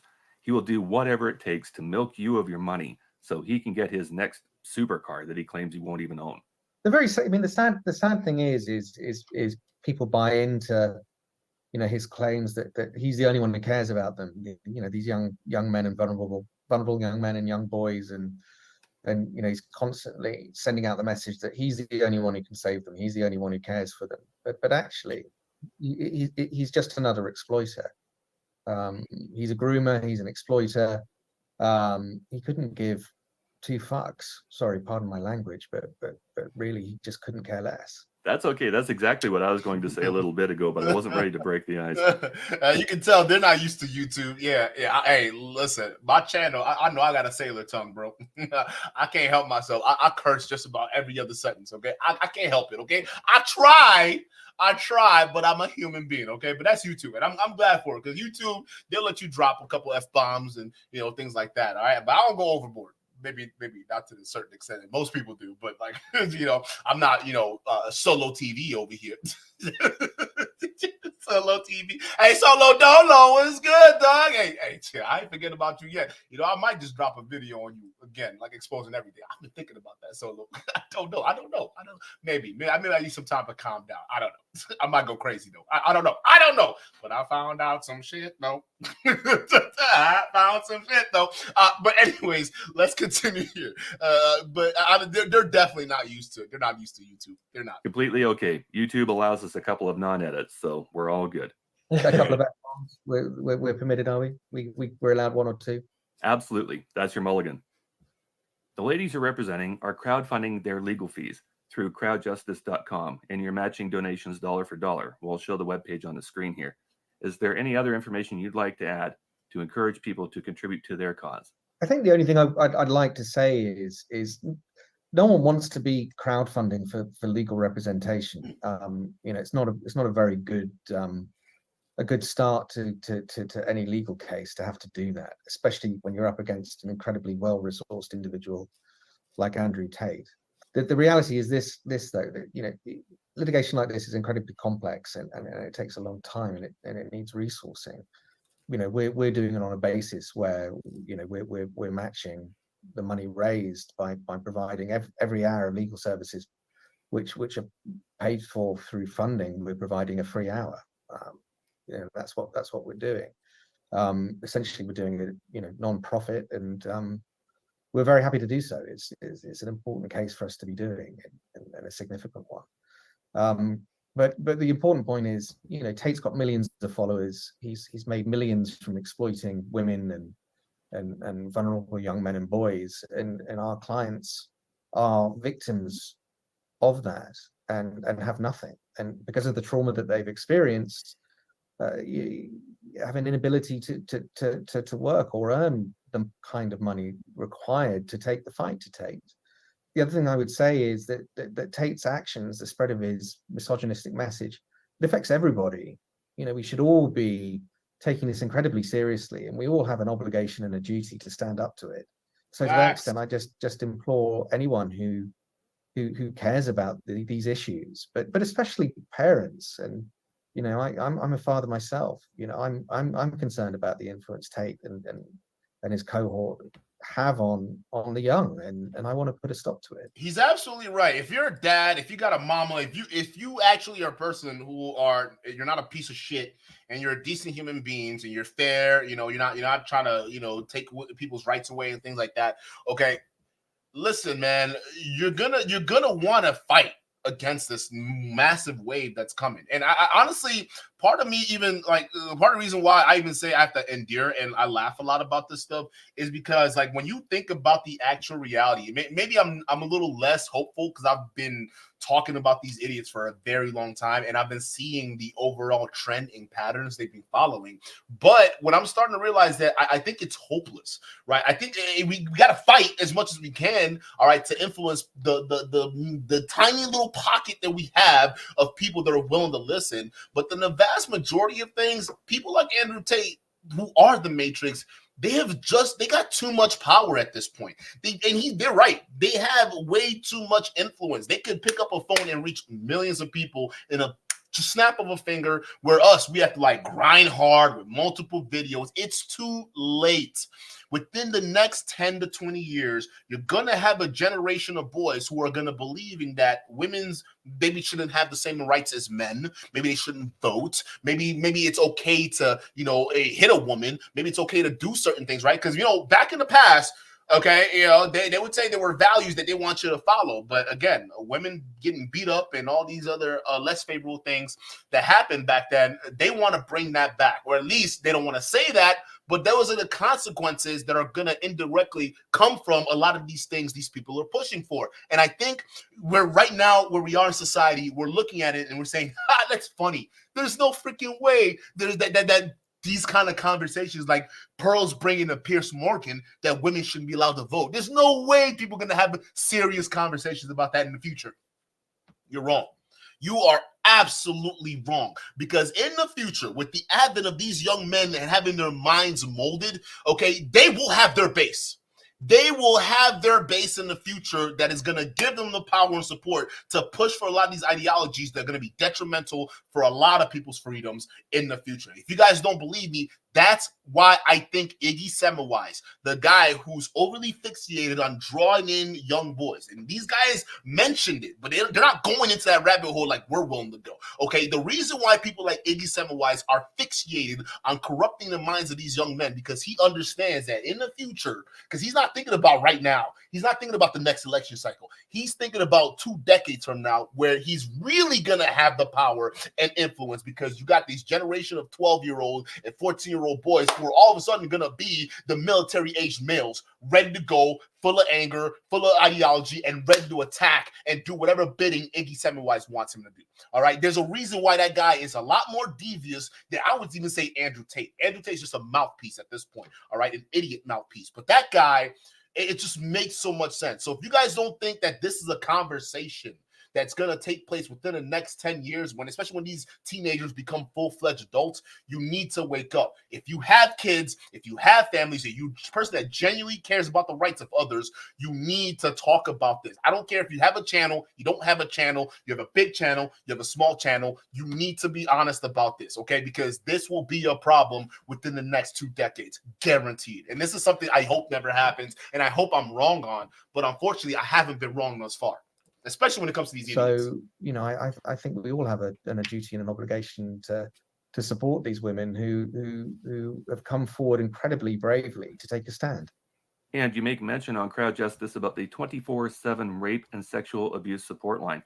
Could you elaborate on that public service? Yes, so that's Rape Crisis UK, which is a relatively new, I think. I think that line has been going for a few years. It does what it says on the tin. It's a 24/7 line that anyone can ring. So if someone has been subjected to sexual violence or the threat of sexual violence, or they have concerns about their friend and the relationship they're in, or anything like that, or even just Common says Iggy got booted from Twitter. Thank God. I'm surprised. They need to get rid of Tate too. I don't know. I know. What do you call it? Elon, and it's not even X. Oh God, like X. Like, come on, bro. Twitter is quickly becoming a backwater. I mean, it was, but I thought Elon was gonna save it. Apparently not. He's even way worse than I thought. But glad he got booted. Like, y'all saw his tweets. Some of the tweets this guy had on Twitter were just. It was just amazing how he didn't get banned yet. It was crazy. Dude had some really, you want to talk about misogynistic tweets? That guy is insane. I'm glad he got booted up, bro. He was openly celebrating, a lot of this dumb shit that you guys see being talked about in the war room. This guy is a sicko. I'm glad he got booted off. But the real question is he going to be booted off for long? I mean, why did he even get booted off? It's really a question. I hope it got booted off for the bullshit that he was tweeting against like women and like, all these other vulnerable men in society. But if it was something different, I think we probably have a problem. But I hope so. This is good. This is really good news. Some advice on, how to support someone who's been sexually assaulted, etc. That's the first port of call. It's a wonderful service and a very good resource for anyone in the United Kingdom. That's a very important point you just brought up, that the support line is not just for people who have been assaulted, but they can also give advice for how to support someone that you think might have been assaulted. That both parties can call in, one to get the support, and the other how to support someone who is going through that. And actually, if I can just say something on that, which is, I think, so important, is that the general conception of sexual assault and rape is that it's an extremely violent act committed by a stranger on another stranger, and actually that represents only a tiny portion of rapes and sexual assaults. The overwhelming majority are take place in relationships or between people who know each other. People who get assaulted is almost often by someone they know, right? They're absolutely right. It's not just one of these things that it happens to no, it's by almost always someone and very often come with coercive and controlling behavior, which I think certain as a society, I think we're waking up to that slowly, but it's really important that message. I would say yes and no, right? I think what this gave us was a certain realization, because even with the people getting abused and sexually assaulted and stuff like that, even though we know it happens in relationship, it's the same thing that can go with the trafficking as well, right? Because not a lot of people are really educated on what human trafficking is. They don't realize that it's not the hard stuff, the brutalizing and the beating up and things like that are really, that what constitutes is like real rape or real traffic or whatever they want to call it, real assault or whatever it is, right? It's the same thing with the trafficking nonsense. And I think what this served as is an eye opener that a lot of people didn't know, that just something as small as a lover boy method is trafficking. People didn't know that, right? And everything until now, a lot of people still can't register that, because in their mind, trafficking is, someone being chained and bonded and being shuffled across a border where they don't want to be against their will, right? So they can't for the life of them fathom a woman who has been manipulated and coerced to traveling on her own will, right? And then, they can't imagine that being trafficking, right? Well, the door is open. They could have left at any time, right? They weren't in chains. No, it's not that at all, right? Even the soft stuff can lead to some pretty serious consequences or serious repercussions. So a lot of these guys, I think it's definitely an eye-opener, but a lot of people aren't really getting used to that mentality that, even the softcore stuff is legitimate trafficking, right? Even if it's not like brutalizing people or anything like that, it's still considered trafficking. Lost because it can be small things that initially that start as in a coercive and controlling relationship, and then they can escalate to much more serious behavior. So I think it's always worth, if you have a friend who suddenly is isolated because of a relationship they're in, or they seem to be acting differently, or if you have concerns about them, then obviously you should speak to them, but it's also worth trying to take some advice on how you can assist them, because when you're inside of a coercive and controlling relationship, it can often feel like a very, very sort of hopeless situation to be in. In all fairness, these ladies have to pay to receive the justice in the courts that should have been provided for them by the criminal courts. And had the UK not been so negligent in their duties, none of the crimes in Romania from 2016 onwards would ever have taken place. That's So facts. what happens if, as you That's say, facts. is one of the goals? This civil case is successful in bringing about a reopening of the criminal investigation against Tate, as you indicated the UK Home Office is asking the police service to do. So there would be an element of mutual legal assistance between Britain and Romania, but I imagine what would happen is the UK authorities would essentially get in line and allow Romania to prosecute him, and then seek to extradite him to the UK for prosecution. That's facts. And honestly, hold up, I gotta stop him right there, because the UK government has no, I would say, for their reputation, they almost have no choice but to do that. Because how horrible would it be where you got a first world country get outdone by a lesser country like Romania, right? Because we want to compare wealth.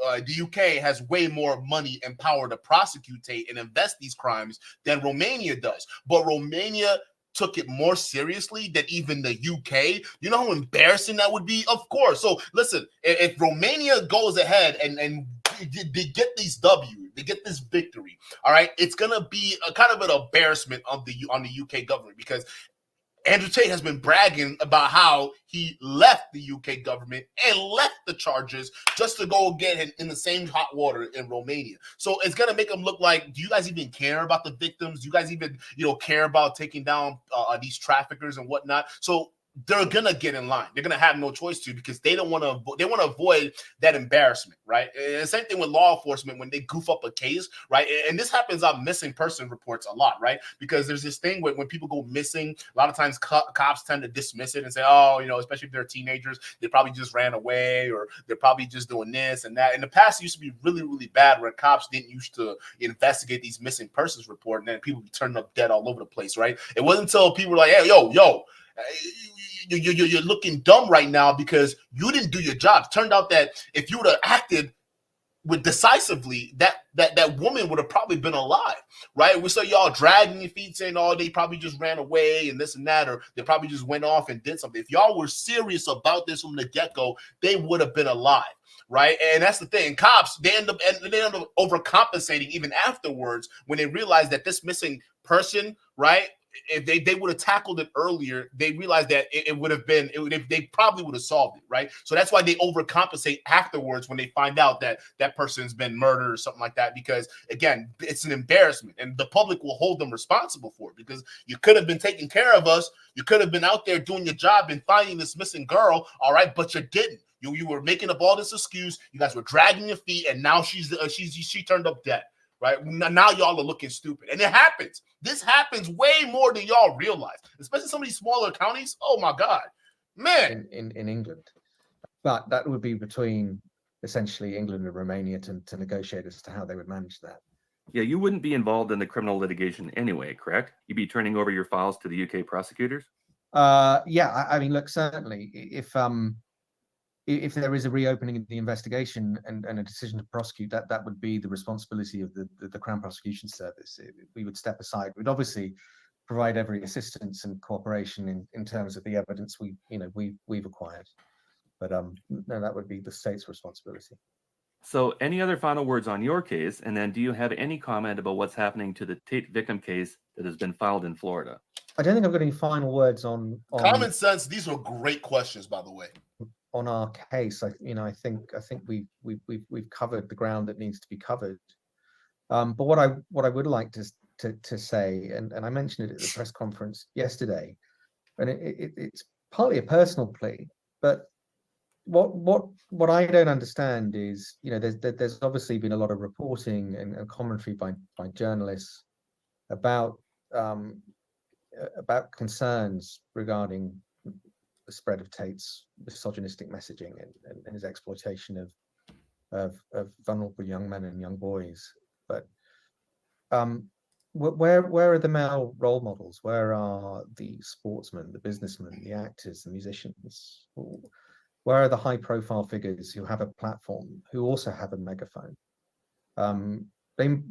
Some significant majority will be parents as well. I'm sure they share the same concerns. They do. They do, but this is the big problem I have with these parents and even these celebrities and idols that you put out there. A lot of times we run into the problem of these idols and celebrities either, let's say they don't care, right? It's all about the money. So it's not really their job to go out there and try to, mentor the youth or anything like that. For a lot of these guys, it's okay if they're seen as role models, but they're going to go out there living their lives as celebrities and doing all these dysfunctional shit anyway. So they don't care. They're not incentivized to preach good things. All right. And then you have the people who have clout, and they preach good news and they preach motivational things to help people get off their ass and do something. But what ends up happening is, because those guys aren't, doing those debaucherous tactics to get fame, like having scantily clad women walking all over the place, all right, instead of having like flashing money and making that be the focal point of their whole thing, or cars or watches or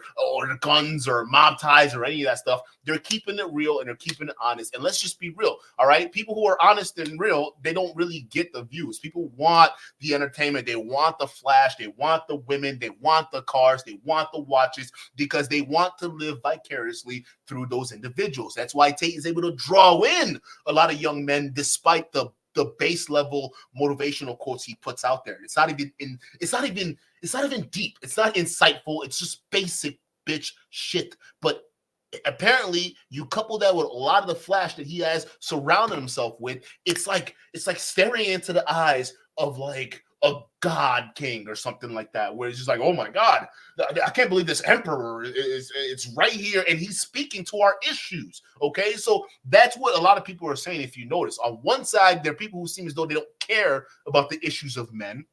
All right. And the people who do care, they don't have the voice. Like our channel, believe it or not, we kind of do. We kind of do care. Even though I clown a lot of these tater tots, we kind of care. I mean, if I didn't care, I wouldn't be doing this. And it wouldn't even make any sense for me to wasting time on this, because there were so many things that doesn't induce headaches that I could be doing right now instead of covering these people. But I do care to a certain extent that I do this, right? But again, my channel, I know for a fact, and a lot of people who are covering this, they're not going to get similar views or at least attention on this as Andrew Tate, who wants to shame his victims, right? Who wants to go ahead and quiet and silence people and use the media arm to take them out, right? It's not going to be the same. So again, people got to understand how this stuff really works here. It's really not that easy. The people who are claiming the Matrix is after them are the ones who are lying.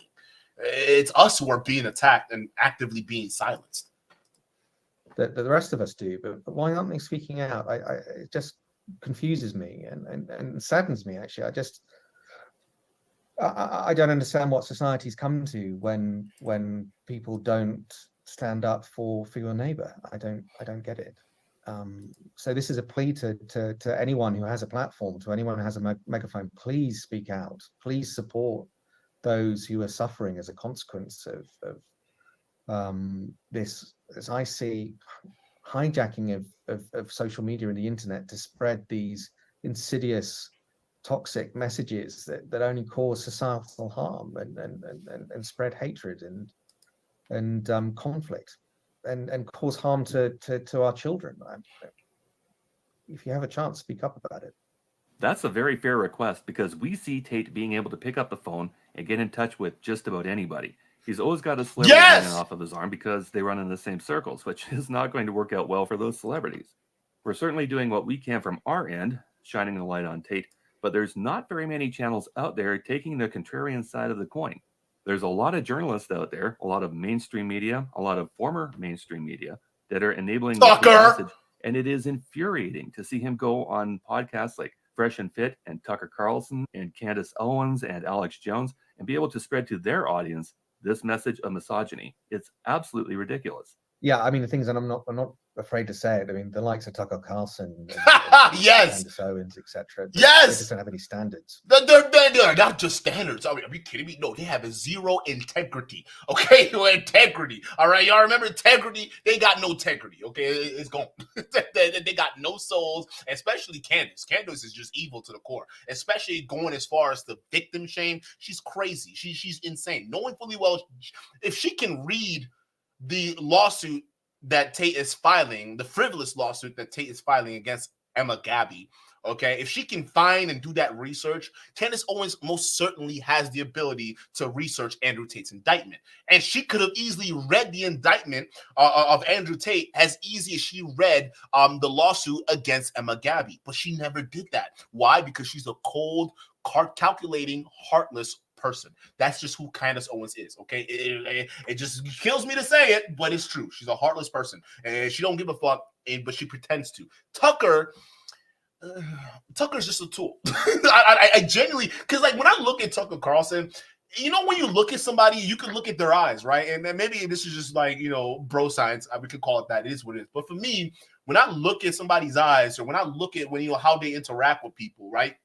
You can genuinely tell if they're competent, especially when they start talking, right? You look at them, you see, okay, this person's competent. They kind of know what they're talking about, all right? Let me meet them at their level of engagement, right? That's just basically it. When you look at Tucker Carlson, right, especially when you look in his eyes when he's talking, you can almost get the feeling that there's nothing going on back there. I've always got that feeling. That's why it seems as though I'm giving Tucker Carlson a pass and I'm being hard on Candace Owens. But I genuinely, because when I look at Candace, I instantly know. I'm like, yo, she's got big brains. She's not stupid. That's why it makes her dangerous, right? I don't mess with her. Even other people like Melanie King's another one, right? You look at him like, yeah.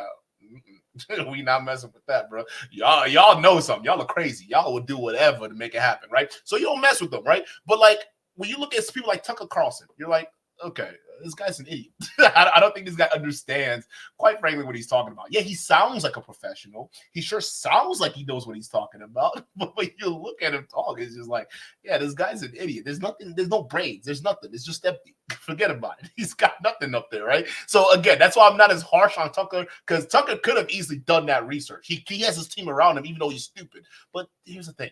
Tucker Carlson, again, he's so used to just having people do the writing for him and do the research for him, right? He's not bothered to go above and beyond what he's scheduled to do, okay? If it goes past the time slot, he's not having it. He's just moving on, right? And that's just the ignorance of Tucker Carlson. And I think it's definitely dangerous, but he's just a tart. He's an idiot, okay? But Candace, she knows what she's doing. Absolutely. Yeah. She went as far as to read the lawsuit against Emma Gabby to further shame Emma Gabby and legitimize Andrew Tate. That's evil.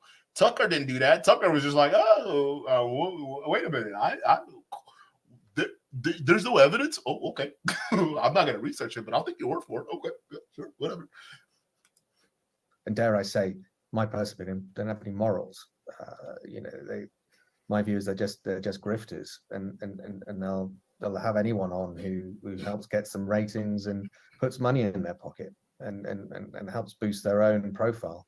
But we need those. There are good celebrities and journalists and those in the media and business worlds.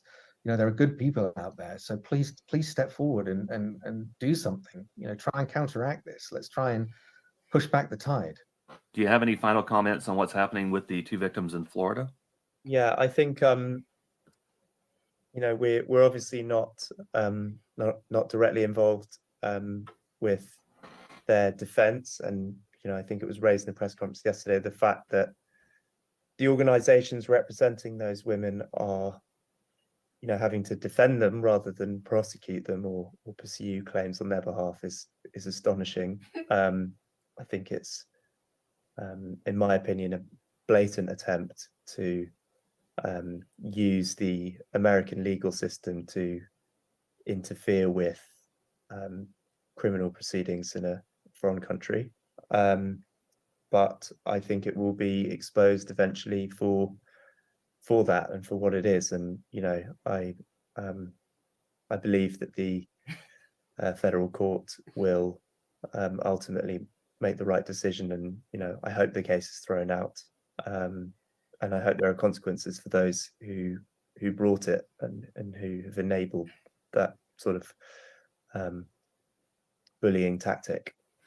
Yo, that's crazy. If that's true, thank God.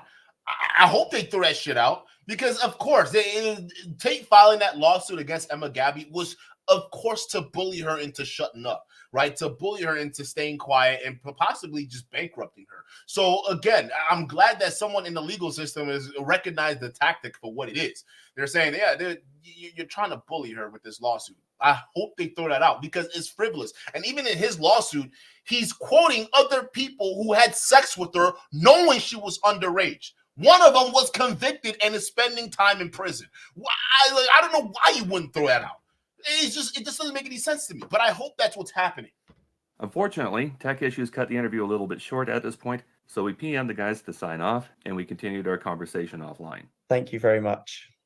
Thank you, Skeptic, for having us and allowing us to talk about what we think is an incredibly important legal action in the public interest and giving us the time to do so. We do appreciate it. Thank you. A huge thank you to both of you for coming on and getting your information out there through our channel without interruption from the Tate legal team. For our listeners, please remember you can still contribute to the legal fund for the victims at crowdjustice.com, where McHugh Jury and Part. What is that?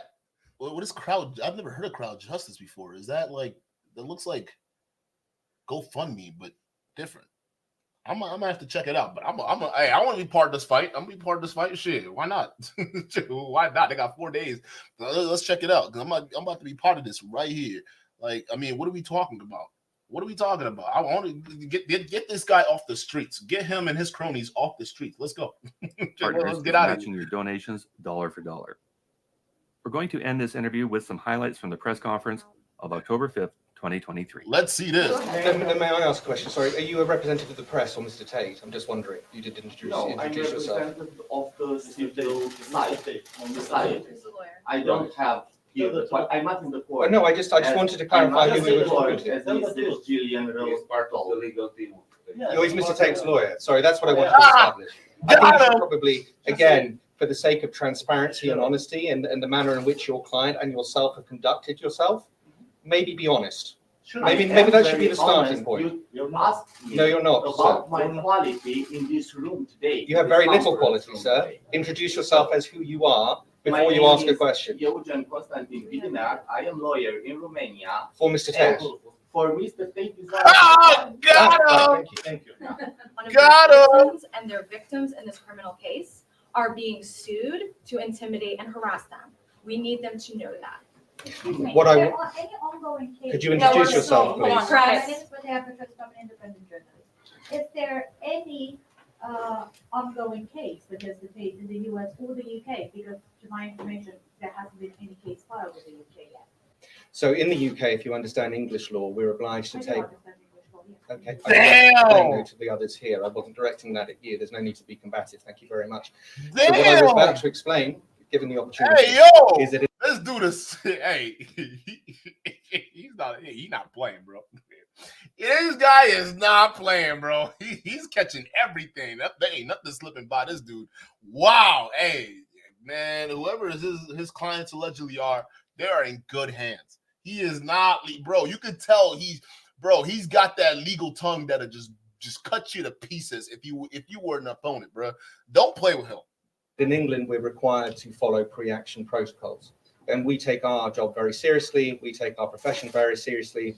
And those are the steps that we're undertaking. So civil proceedings are underway in the UK. For Mrs. Gillian Rose, you told This earlier is a press conference. So if you talk Damn! earlier No, please. about transparency, please let me It's talk. a press It is obliged conference. No, to let me speak. It's a press conference. You are in Romania as guests. Well, sir, You we're happy to invited have a anyone conversation to put with you. questions. If you wish to have And a for conversation lawyer to lawyer, we can do in the And proper for forum. transparency is not from lawyer to lawyer. I don't know It whether is you for get this from your client, but transparency. intimidating and You harassing and raised seeking a to lot bully of people is just not the done claims. thing. My man is not having it. He's not having it, bro. He's saying, listen, this is not the time or the place for this conversation, bro. If you wanna have a conversation lawyer to lawyer, we can do that at a different time. He is on the money. Dude is not playing, bruh. And this is what you want to see, because what it does is indirectly expose Andrew Tate and his shenanigans, right? Because what their whole point of them being there is to basically put the word out that Andrew Tate is harassing the victims, okay? It is making things pretty difficult for them. And just like the bozo he is, here's Andrew Tate sending his attorney cronies into a press conference for speaking out against the bullying of Tate victims to go ahead and try to bully Tate's lawyer that represents the victims. I don't know how you can prove somebody else's point more than that. Like, this is crazy. I mean, and he's playing this masterfully. I like this. Tate here, and do you want only? We want. Could we have a only question, please? Damn. Hold your own Not press the conference justice if you wish to and do so. the judge. Jack, can we have? Look, all I'll You can say, go. all I'll say, and this is the last thing I'll say, is that the United States courts will review the evidence that the Tates have provided. Exactly. And they will. And we have reviewed it as well. On my belief as a lawyer who has done this work for a while, there is no legal basis for what the Tates But state it's in the only United. personal. You're Okay, gonna that's it. disagree. We're not getting involved in You're your gonna disagree. circus, please. Can we have some questions from the press? And honestly, this is good that they're not engaging like that because, again, you don't want to run the risk of Tate's legal team trying to provocate or how do you say provocate or provocate? How do you guys say it? Right? You don't want any of them to try to elicit some kind of reaction from the Tate camp that might get them off their game, right? For instance, outing the victims' names or anything like that could potentially hurt their team or hurt their case. It's a very delicate game. I know it may seem like a simple situation where Tate is sending these people out here just to heckle and troll them and things like that, but it's actually for more nefarious reason because if the Tate crowd can get these guys to slip up, it might actually hurt their case. So they're right in trying to get people to get these guys out of here because they're getting this. Man, dude, this is like the more I listen to this, the more comments provoke. Okay, provoke. I'm sorry, dude. Like, listen, when you have an accent, and some people don't notice my accent, but I got an accent, bro. And there's certain words that I say that for some reason, when I say it, it doesn't sound right. It doesn't sound right to me, right? I don't get it. It is what it is. But I do got an accent. Oh, shout out to John. John says, need him to rep my EEOC case. Hey, listen, he might actually he might do a good job. You might want to call him up, bro. You might want to call him up. Although he might be expensive, bro. But I'm just telling you that they look very, very expensive. So I don't know what you're dealing with, but they'll get the job done. It seems like they're not playing, but they look pretty expensive. I ain't gonna lie. the victims are getting this for free, and I'm about to help contribute. So I just want to let you know, but I'll be surprised. I appreciate it. We got John again. He says, "Provoke, nigga." Hey, come on, bro. Help me out. I'll take the L. Provoke, right? Provoke. I gotta get that right. Francois Garouche, I think it's 2000 chat. Francois says, John, eat the booty. Hey, John is not ashamed of that, though. And that's the thing, because, like, what can you say to a man like that don't give a fuck? Like, yeah, I eat ass. So what? It's like, oh, damn. Oh, okay. I didn't know you were gonna. I thought you were gonna get defensive about it, but damn, you just kind of let it out there in the open. Okay, that's your life, bro. But John don't give a fuck. John don't care. Yeah, he'll eat ass and he'll let you know it too. Like, hey, what you gonna do about it, bro? Hey, I dare you to come over here. It's called provoke, nigga. Do not provoke. Shout out to John. Shout out to Francois. I love y'all, man. Yes, thank you. I'll answer your question. I've used alleged repeatedly, but I'll also say this. I believe the evidence strongly demonstrates that Andrew Tate is a rapist, and moreover, a serial rapist who likes to throttle women until the blood vessels in their eyeballs burst, and he continues having sex with them. Liar, you're a liar. And I'll also say, when it's happened, it's intimidation. Suing victims of an active criminal case for $5 million while saying When in time? July 2023 in Florida, the United States. They were sued. I'll answer the question. It's intimidation when you make a baseless case without merit against your professional code of conduct and ethics purely for the purpose of intimidating and harassing witnesses and claimants. I mean, I understand These guys are playing games. They are trying to get the victims, the victim attorneys off their game. That's what they're trying to do. This is crazy. Dominique says, were you thinking of provocation? Yes, that's the word. Did I say it right, or I probably said it wrong? Provocation or provocative is what I was trying to say. Is that a word? I think, did I not say it right? Maybe I said it wrong. Provocative is what I was trying to say. I don't know. Maybe I did fuck that up. I don't know. I got to rewind the stream. I don't know what I said, but provocative was what I was trying to say. Yeah, you're absolutely right. John with the $5 super chat. John says, Francois, shut your bitch ass up before I get to talking shit about you. Hey, yo, shout out to LTTV too.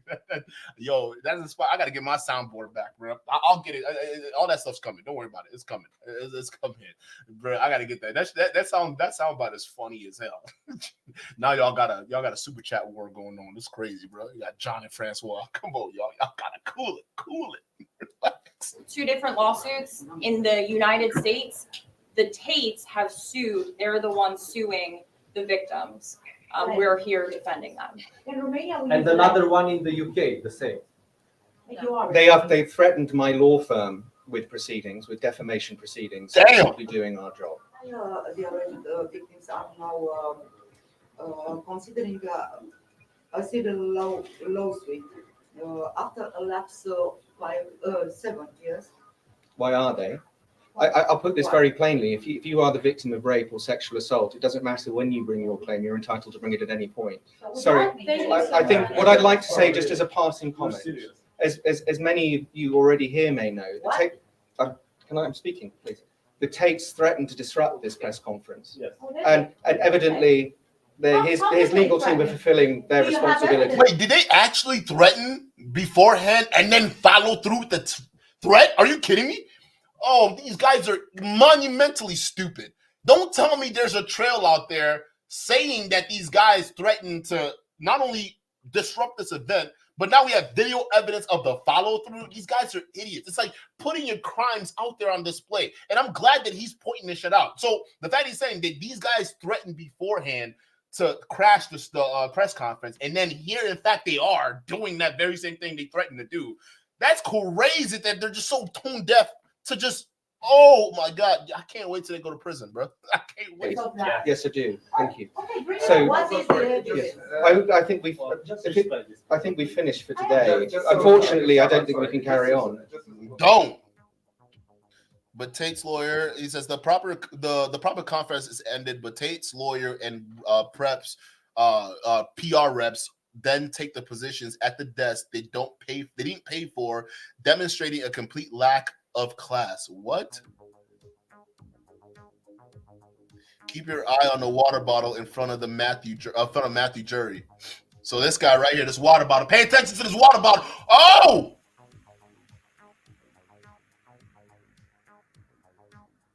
You nasty woman. Oh, you taking all that backwash in there. And why is your nose all messed up? The Tate get done working with you, or what? Why? It look like you got a nose job. Is that's chat, is it me? Or is that the woman that no, that's not Jesse Smollett's former lawyer. That's not her. She got brown hair, I thought. Never mind, that might not be hers. What happened to her face? Unless she got punched. Nah, no. If you look at it closely, it's like she had surgery on it. Hey, that Tate money must be good. hey, listen, if Tate's paying you enough to be an idiot, why not? So why the fuck not? But that's nasty. I don't give 2 cents. Shout out to you for the $2 chat. Says Duke, do you think Duke, you think is asking Aiden for money? He probably is. That's probably like close with a lot of these content creators. Aiden Ross, guaranteed, has way more money than Andrew Tate, which is surprising that he worships Andrew Tate. Like at a young age, Aiden Ross, if he actually was smart enough to realize his own value, has made more money than Andrew Tate's entire net worth. I mean, you know that, right? He's worth about, what, 10 million? Maybe if you want to give him the benefit of the doubt, 12. All right. But Aiden Ross is worth way more than that. He's got deals on Kick for worth more than that, bro. Okay, so I don't get this, but this goes to show you how manipulative Tate is. He's so manipulative that he can get someone who already has value to perceive himself as someone who doesn't have that value. So then they can rely on Andrew Tate to help them elevate themselves, which is like, how? You're already richer than him. You don't need Tate. Guaranteed. But it's a psychological game. So I won't be surprised if that's why Tate is courting a lot of these guys. Because at that point, it's like, yeah, you know what? Look, can you help me out? I'll pay you back. I promise. But my Bugatti right now, you know, it's out of commission. So I can't sell that. You understand? And it don't really belong to me. I don't own it. It's not part of my net worth, right? Again, man, I wouldn't be surprised. But Aiden Ain't no a lot of these guys, these kids who are streaming, they don't need guys like Tate. They really don't. But it's just sad to see him go this way. Francois Guru, shout out to you for the $2 super chat. Francois says, "Me and John having a banter. I know y'all are messing around. I know that. You know what's crazy? Because that usually happens. We had DoorDash. We had DoorDash and Uber Eats going crazy in our chat one day. I don't know what the fuck happened. Yo, hey, OGs in the chat, put a 1 if y'all remember that. Y'all remember we had DoorDash, Uber Eats, and then, I don't know, was it Wendy's came in and then started arguing? I'm like, what the hell? Like, y'all know how I like to do. I do my shows and I be going in. And then I look at the chat. I'm seeing DoorDash go crazy. I'm seeing Uber Eats go crazy. I'm like, what is going on? What did I miss? How did DoorDash get in here, bro? The fuck is going on in my chat? I wouldn't lie, that shit was fucking hilarious. That was the most hilarious side mission I've ever had the pleasure of just reading back and forth. Y'all, they were going at it, bro. DoorDash. John with the $2 super chat. Francois, pause. Look at what you're doing. Pause. They're going at it right now. John says, Tate give her a 5-figure deposit for the jail call. Yeah. She looked like she took it right. She took it all on the nose, like a champ. Yeah, I know, but most likely she probably had surgery with that because that's what a lot of these people do, right? They make quick cash and then they go get cosmetic surgery, right? You go ask Myron. Hey, Myron, how'd that work out for you, right? The moment dude got rich, got a hair transplant. Mr. Endure, what's his name? What was that dude's name? I keep forgetting his name because he's not that important. Is it no? I know his name. His real name is John something. MLD, yeah. John Hogwood, right? Hollywood Hogwood, that's his name. Jonathan Hogwood, right? Mr. Endure over here. Yeah, listen. The moment they get rich, they get liposuction, dog. Okay, these guys are incredibly insecure. Do not underestimate that. But let's see this nasty, nasty woman just drink all that backwash that was sitting on that table. Look at this. Look at this.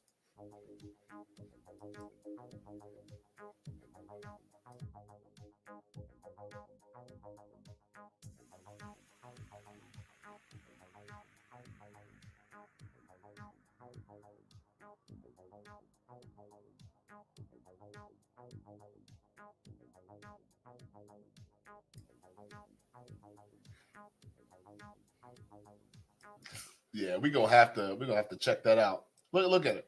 You just come in, you hijack somebody else's press conference that you didn't pay for, and then you go ahead and y'all so petty. You drink the nigga's water. I mean, come on, you didn't even pay for the water, bro. You're like, this is. I mean, it's textbook. Exactly what the Tate camp does, right? It's just textbook. I mean, why are we surprised at this point? But again, that's just what we can come to expect from these people. But chat, that's what I got for you today. That was Common Sense Skeptic's video breaking down the interview he had with the victims that are the victim attorneys that are representing Tate's victims. That sentence did not sound right. But still, right, they are representing Tate's victims, and we're able to see their side of perspective from that. Also, the breakdown that corresponded with the Tate camp going in there, trying to mess things up and throw them off game. And then to the point where she's over here drinking their water. It's like, ugh. What's wrong with you, lady? Clearly, it just shows that these people are classless. Obviously, they're classless people pretending to have class. Listen, the apple don't fall too far from the tree. You are who you surround yourself with, and I'm not surprised that Tate attorneys are reducing themselves to such playground behavior, right? As that last attorney would put it, right? It's such an elementary way of just conducting yourself. It's just weird. The educated Pookie, shout out to you with the $2 super chat, says Donnie Boy is still out of shape and aging like Pearl. Yeah, Donnie Boy has no prospects whatsoever. That's why it's crazy why he shits on his wife every moment he gets on social media. Like, why? Why are you doing it? Like, Devin is with you. You got a wedding going on this month, bro. They're officially getting married this month, chat. Okay, the CME is this month, which we gotta pay attention to. That's coming. But he's also getting married this month. I mean, it's just crazy. Buddy's out of shape, but Myron's supposed to be his personal trainer. Buddy is out of shape, but then him and Rolo make that a requirement for you to be a high value man. And then they themselves are not in shape or nearly as wealthy, yet they fit into the high value category. But people who are acting like, it just doesn't make any sense. Like, bro, if you're saying that these young men who are currently, probably in way more shape than you, they probably just don't have a sense of direction. If you're saying they're not high value men and one of the requirements for them to be high value is to get in shape, what's going on with you, Donnie? Like Donnie boy, hey Donnie, come on, dog. What are we? You were the last one to be calling females fat, bro. With them titties you got, bro, you need a whole C cup to hold them bitches up. I'm just being real with you, bro. You can't have man boobs and go around calling other women fat. That's it. Listen, you got to understand. There's a little bit of hypocrisy going on there, bro. I mean, come on. If you're that big to have man boobs. Okay, listen, I'm not saying that people have man boobs or whatever. It's not any of that. Like, you could have varying degrees of weight class and whatnot. I mean, it's America and the West or whatever, right? The problem is if you know yourself are not the best possible version of you, you have no reason to be going out there judging other people who are trying to find themselves, right? And that's what we see a lot of these people do. They're definitely not the best version of themselves, but you see them constantly judging other people and their lives. It's like, what in the hell? Do you not understand? People can just look at you and say, what about you? Right? What about you? If we got the problem, you not faring any better, right? And so again, it's he who lives in a glass house. Please stop throwing stones. It's not looking good because you end up breaking your house and going home looks like Don. Okay, I mean that's just what's going on. But shout out to you, Pearl. How is she doing, by the way? Last we left off, she was beefing with Tasha K. Is that still going on? Do I need to invest in that beef? Chat GPT. Y'all gotta let me know. Is Pearl versus what's her name? Tasha K, because Tasha K is the woman that got sued by Cardi B for lying. Because I know she's a liar, so I don't respect her. She's a liar. But is that a beef worth covering? I looked into it briefly, but I'm like, it's Pearl though. Like, why? Like Pearl's so, right? But it is funny as hell. It's funny as hell, but it's Pearl. It's like on one hand it's funny, on the other hand it's Pearl. So y'all let me know, is that worth covering? And then some of my top level members, all right, the members and OGs who've been in the chat for a long time, y'all let me know because y'all know I listen. If y'all think that's a beef to cover, I'll cover it, but I really don't want to. But that's the last I left off with Pearl. So educated Pookie, let me know if Pearl is still she's still doing some crazy shit because her voice, bro. I can't stand her voice. Like, oh my god, when Pearl talks, it's like she's holding a gaggle of saliva to the roof of her mouth with her tongue, right? And it's over.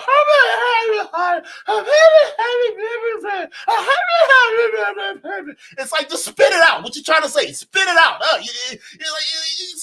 It's just so disgusting, bro. I don't want to hear it. I don't want to hear Pearl's voice. Chat, don't let me cover it. Please don't make me cover it. I don't want to hear that. I don't want to be subjected to that nonsense. It's like, oh my God, lady, just spit it out. Like, we can tell you're gaggling on something. And just spit it out. You sound horrible. You just sound horrible, bro. Like she just, I feel like a dick. I am a dick. I have one. But listen, I just feel like an ass. Am I wrong? Her voice is just so annoying. It's like, yo. She probably can't control that, so for me, it's not fair to laugh at it. I'm just saying, it's like, god damn, bro. Listen, especially when she's talking all that unbearable. I don't think women should vote. It's like, God, not only do you sound insufferable, but the shit that you're saying is completely stupid. Like, come on, talk. Okay. I'll be the asshole. Whatever. I'll be the asshole. But listen. I can't not be the only one that thinks that shit is annoying as hell, bro. I cannot be the only one that believes that, bro. Y'all, hey, chat, don't leave me hanging. Put a 1 right now if you believe what I'm saying, bro. Because I think that shit is annoying. Like when she talks, it's just like, how can people just sit here and listen to this? Like, why? It's like listening to Rollo Tomasi. That dude takes 3 years to get to a point, right? I would rather drag my nuts through 2 miles of broken glass than listen to 2 or 3 seconds of Rollo Tomasi breaking down hypercony. I'm just being real with y'all. That dude, like those two people, they're like a match made in heaven. It's no wonder why I don't know why they're beefing. Rollo, you should make peace with Pearl because y'all are both the same. Like it's just both of y'all are so annoying to listen to. It's like, oh my god, like that's why I don't react to Rollo Tomasi's videos. If I unless the ones he's like where it's like we gotta react to. Other than that, you will never see me randomly pull up a Rollo Tomasi video to react to because it's that bad. The guy takes forever to get to a point, and then he throws in all these random big words to sound like he knows what he's talking about, but to people who are trying to pay attention, he's just confusing them. All right, well, I don't provide advice. I provide prescriptions. Hey, dummy, it's the same thing. Okay, when I get a prescription from my doctor, okay, they're giving me. And first of all, when you go to a pharmacist, okay, when you to pick up your prescription, they actually break down exactly how you need to take it. They're giving you an advice and the recommendations on how to take the particular drug you came to pick up. So if just because you change the word Rolo does not mean the whole sentence is different. It's still the same thing. You're giving toxic advice. You're prescribing horrible advice, okay, to young men, especially the vasectomy bullshit. That's horrible. That's just bad. That's just bad all around. I think educated Buki shout out to you for the $2 super chat. He says Pearl is the only woman Fresh can get without game. Yeah. Hey. I saw this video that I put on a menu for us to react to because I thought it was hilarious. Do you know that they are passport women? We've heard about passport bros, but did you know there are passport girls? Like, did you know that shit? Because I didn't know that. That's like I didn't know it was actually a problem. Like a bunch of these people are going to Gambia. Like these people from these women from the UK, they're going to Gambia and some of these other countries, and literally there are like they're having sex with a lot of these men, bro. It's crazy. And some of these dudes are sitting there talking about how aggressive they are. Like this woman was just, like this dude was just walking by, all right, and then this white woman just grabbed him and just sat him on his lap, right, and she was just sitting there just like laughing with him. I was like, God damn. They that aggressive? Wow. Yo, I didn't know that was a thing. Bro, but I thought that was fun to cover. But you know what's funny? I think that's what when when Fresh was talking about that story when he was Barbados, he was having sex with a lot of women because he said the majority of his body count happened when he was in Barbados, right? Y'all remember that? I think he was dealing with these passport girls. I'm gonna just be real with y'all, chat. Think about it. Fresh doesn't like black women. Okay, we know that. That's a factual statement. He doesn't like black women, all right? And we know that when he came to the States, he was married, okay, even for a short time. For those of you guys don't know, Fresh was married for a short stint. He talks about that, right? But he also says that he had sex with over 1,000 women. So my question is, where did 1,000 come from when you moved to Barbados to America and then got married, right?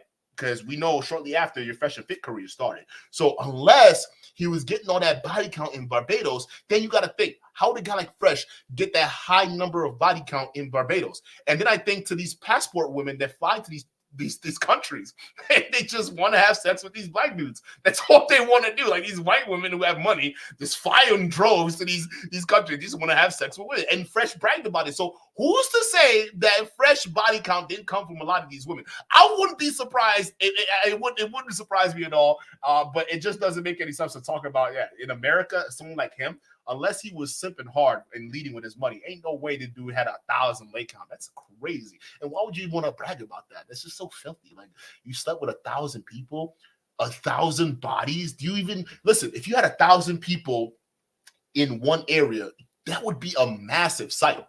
You had sex with that many people. You bound to have something, bro. You have something. I'm sorry. You cannot convince me you had sex with that many people and there's no itch down there that you can't scratch that you're worried about. I'm sorry. There's no way you can tell me that because that's incredibly reckless and dangerous and a horrible thing to brag to impressionable young men. Just saying. John with the $2 super chat. John says, of course they go to poor countries to feel rich. Yeah, that's right. Because your dollar and your euro can go far over there. Okay, just go over there and get you some BBC or whatever you got going on. John says, them girls thought he was a broke, ugly native. Yes, you know exactly what I'm talking about, John. You know exactly what I'm talking about. Yo, shout out to chat. Chat, you always on the money, bro. But yeah, like, dude, when she found out dude had an English accent, he's like, whoa, I'm not from Gambia. She's like, oh, but she still kept grabbing the dude, which was crazy. I'm like, yo, that's crazy as hell. Glacier, shout out to you for the $2 super chat. Glacier says, fresh body count loops rumble, loops like Rumble's play count. Yeah. Yeah. You know how like one person watching your video equals like 200 people? Yeah, yeah, that I agree. That's that's fresh.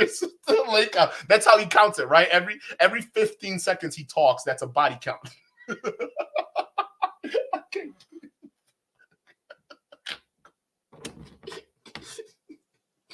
Oh my God, I'm done, bro. I can't do this. Bro, Fresh and Fit, that's a whole nother topic. We might actually do, we're overdue for a Fresh and Fit video, that's for sure. We are way overdue for that. Maybe, hey, more D, I got you, bro. I got you, more D. We got something coming down the pipeline. You know what I mean? There's so many things to talk about. I got you, bro. We're gonna have to do that, because even just thinking about it, I'm just cracking up. I can't help it, bro. Fresh is just, he's just something else. He is something else, bro. Yo, hey, yo, chat. yo, yo, he gets such bad, like, especially when they do the whole dating show thing, right? Y'all know, like, how everyone's like super nice to Myron, right? And then when it comes to Fresh, yeah, you ugly as hell, bro. You just ugly. And then you look at that, Joe. Chat, you look at that, you say, okay, if these girls are being this bold, and you know Fresh is as high value you can get. He's got the money, he's got the chains, bro. He got everything, right? He's even got the designing clothing, and they still think this guy is just like 3 or 4. Like, it just goes to show you, where and what planet did you sleep with 1,000 women, bro? Where and what planet did you sleep with 1,000 women? It doesn't make any sense, especially if women you're paying indirectly to be on your show by the what do you call it, your fanboys subscribing to their OnlyFans, right? If they think this way of you, because these girls are incentivized to be nice to you. But if they're just saying, yeah, this thing ugly as hell, like there's ain't no way in the hell Fresh slept with 1,000 people. That's just not possible. Unless they're hookers, then it's understandable, right? But then they got a lot of answering to do, because these are the same guys that brag about, oh yeah, you having sex with a hooker doesn't count. Okay, you got to take her soul. Wasn't Fresh the one that said that?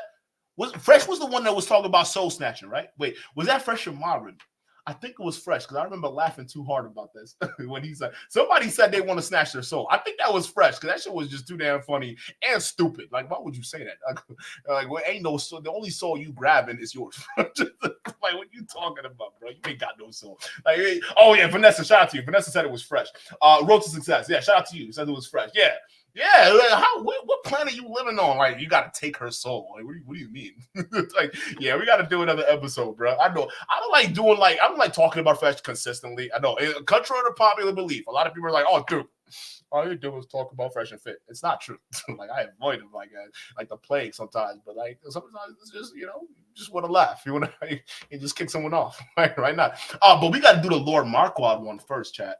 Like, we got to do the Lord Marquardt one first, because I can't believe he went on Fresh and Wit, or Fresh and Lack of Wit. And he talked about owning a Maybach. That's a lie, because I can prove that it was not true. Either he rented one for a day, or he leased one.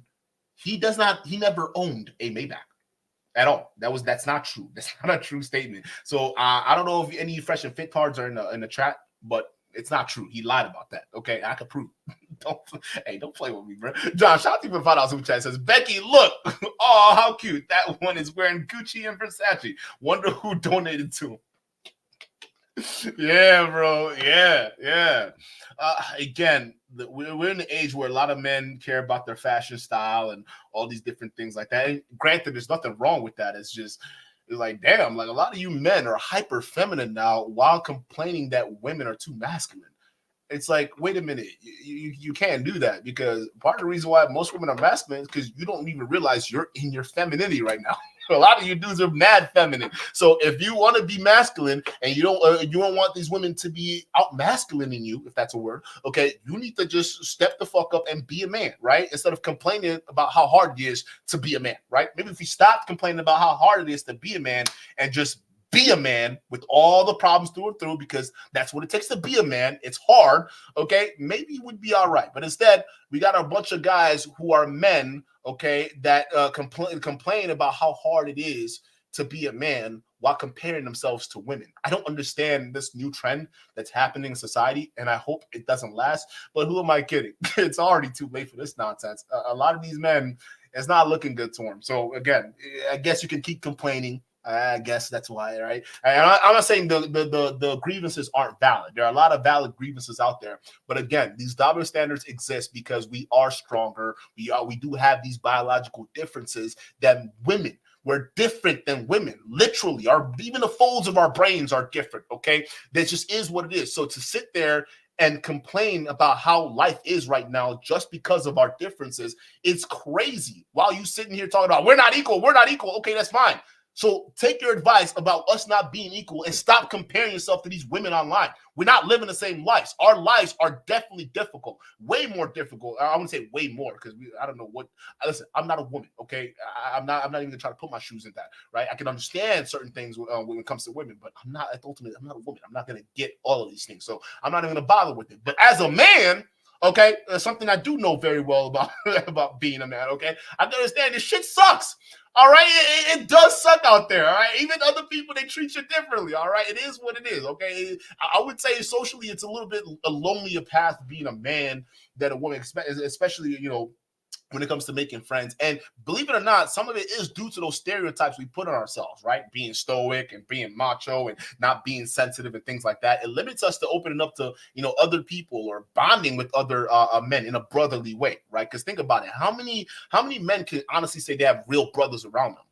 Not very many. How many people can honestly say they got a crew of like-minded men who can, they can trust and talk to when things hit the fan, right?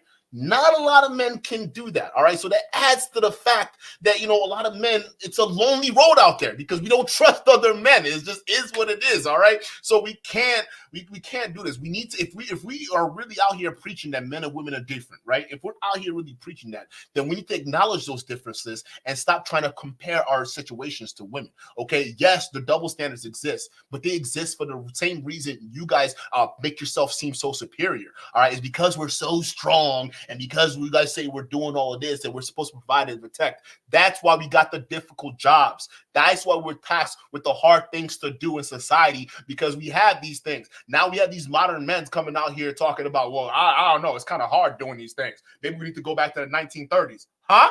1930s? There were 8-year-old boys working 12-hour shift in coal mines. Did you know that was a thing? Did you know that was a thing, bro? I'm sorry. None of you boys today to complain about they're trying to stifle masculinity. You will not survive being a 1930s teenager. You will not survive because most of them, their lifespan wasn't even that long. Just being real, okay? Again, you guys have this fantasy of the 1920s and 30s of how life ought to be and values. You don't realize how incredibly difficult even men had it way back then. It was worse. I don't want to go back to that time. I'm not going to make it. I'm going to be real with you. I'm not going to make it. I'm not going to make it, dog, because the convenience I'm used to enjoying in today's time does not exist back then. All right. So I'm going to have problems. And you guys are trying to regress us back to a system we're desperately trying to break out of. Okay. So please, I hope, and what hope is for people who fail to plan. But I just hope that, somewhere in the future, a lot of men wake up, realize they're getting bamboozled, and, they get out of this kind of mentality and move on somewhere. Other than that, it is what the hell it is in the eyes of other people. The educated Pookie, shout out to you for the $5 super chat, says, how come nobody calls out just unwashed things for being a boss? I bet her and her producer smashed too. I know. I've even speculated that. It says, ain't no way a man is cooning for her that hard. No, no. Obsidian said she was her virginal queen. That's what Obsidian says. Obsidian says a Pearl is his virginal queen. It's like, bro, she's not a virgin. You understand that, bro? Like, I'm sorry. What idea of Pearl do you men have of her? She is exactly the modern woman you guys are complaining about. She's almost 30. She's not married. She's choosing to live an independent life. We call a modern woman lifestyle. She's a boss. She has her own show. She has everything going for her. And on top of that, she's getting boatloads of money from her mama and daddy. Okay. She is exactly, okay, the privileged, spoiled type of woman, modern woman, a lot of these red pillars complain about. But here's the hypocrisy. As long as she talks about the talking points they like, forget about it. They're not going to call her out. Why? Why call out an ally in this war against women, right? Especially when you have a woman going against other women. It's like, it's perfect. You know how, like, you know, some of these Republicans, though, in order to get their point out, they'll have like a black person come out and then say all the horrible shit, like Anton, right? They'll have Anton come out and say, yeah, racism doesn't exist. That's what happened. They'll parade black faces in front of you, right? It's the same thing with the red pill. They're parading women in front of you saying, yeah, female oppression does not exist. Abortion needs to be demolished. Oh, you don't deserve the right to vote. That's what's coming down the pipeline. So yeah, you'd be surprised. You'd be surprised. But chat, that's what I got for you guys today. I appreciate y'all being here. Y'all literally could be anywhere in the world right now, but you chose to spend your time with dukendon, and I will forever be give you my gratitude for that. So with that being said, let me know what y'all think. Okay, so chat, let me do this right here. Put a 1 in the chat. Okay, if you honestly believe that, let me say, if you honestly believe, just whatever you think, okay, do you think that Tate, after he's done with Romania, especially with the efforts that we've seen of the victims' legal team, right, especially the push they're making to convert the civil case in UK from a civil to hopefully someone picking it up to be a criminal case, right? Do you think that's a possibility with the outcome of this situation, right? What do you guys think? Do you think that there's a likelihood that Andrew Tate might be facing criminal charges in the UK after this is done? Or do you believe, yeah, Duke, you know, UK is a little far-fetched, okay? You got me. He may face time in Romania. He may face time in Romania, but no way the UK government's going to pick that up. I want to see your opinion in the chat, all right? So put a 1 if you believe, yeah, bro, after Romania is done, UK is going to have their piece of the pie, and who knows, maybe America is going to jump in right after the UK. There's just a long line of countries waiting to tear that ass up. I'm just for real, like that's what's about to happen to Andrew Tate. They got all these powerful countries just lined up to get their piece of that ass, bro. Just a pause. I'm just being real, bro. But first, he's got to wait in line because them boys in Romanian prison gonna have that booty first, and then as soon as that's done, then the UK, the US, it's just gonna just keep going. So listen, all right, y'all let me know in the chat. Do you believe? Yeah, they gonna have their fill as soon as they're done, or 2? Nah, Duke. Okay, the UK case at best is going to stay a civil case. It's not going to go criminal, okay? Duke, you're wishful thinking again. Put a 2 in the chat and let me know. Oh, we got another super chat. Shout out to you. The educate Pookie's take says, hey, Duke, Pearl is showing her racism via Twitter. Oh, God. We got to do another Pearl episode. Is that what it is? is that what it's looking like? We got to do another Pearl. I can't stand that woman. Her voice is just awful. It's just so painful. It's like somebody scratching their nails on a chalkboard, bro. That's Pearl talking. I can't do that, bro. But I guess we're gonna have to do it. John with the $2 super chat says, government's on some Fleece Johnson shit. Yeah. My booty is mine. It belongs to me. You cannot have my booty. And not Tate. This is the U.S. government, okay? They can have whatever ass they want. You can't stop it, bro. That's if they get the FBI involved, right? Which I'm sure because they already have this like international case sharing situation going on. So I'm pretty sure the feds, US, already know what the hell's going on. It's just a question of, are they going to prosecute, right? Are they going to choose to prosecute? Man, to be honest, that's the same question that the UK government's facing right now. But with this civil litigation going on, I believe that with the success of that, and remember, we just officially, I think we passed the date of when the judge is supposed to finalize the review, right? It was in October 10th. Maybe I'm wrong, but I think we're way in it now. So what should be coming up next is trial, or at least what's going on at trial. Okay, so depending on what happens there, and if the Romanian prosecutors become successful, I believe that's going to put or light the fire under the UK's government asses to step up and not be outdone by what they would probably consider a country that they have way more resources than, right? Which is true. They do have way more resources, which is why it's embarrassing that they didn't do anything or take the proper precautions to keep this guy behind bars. Now he was free to roam around and traffic other women in Romania. So this could have backlash to the UK government, and to avoid that embarrassment, I genuinely believe they will go after Tate after if the legal situation is the civil situation settled, they're gonna hop in, or if the criminal case in Romania is settled, I think they're gonna hop in too as well. But chat, if you don't believe so, again, you could drop a 2 in the chat. That's entirely up to you. Your opinion is yours, and I appreciate you for sharing it. But let me know, because I think the other countries are gonna have their piece of the pie, and John thinks to have that too. But I appreciate you guys. But let me make sure your voice is heard in the chat, because I'll be looking out for it, and I'm gonna catch you guys on the next one. Peace.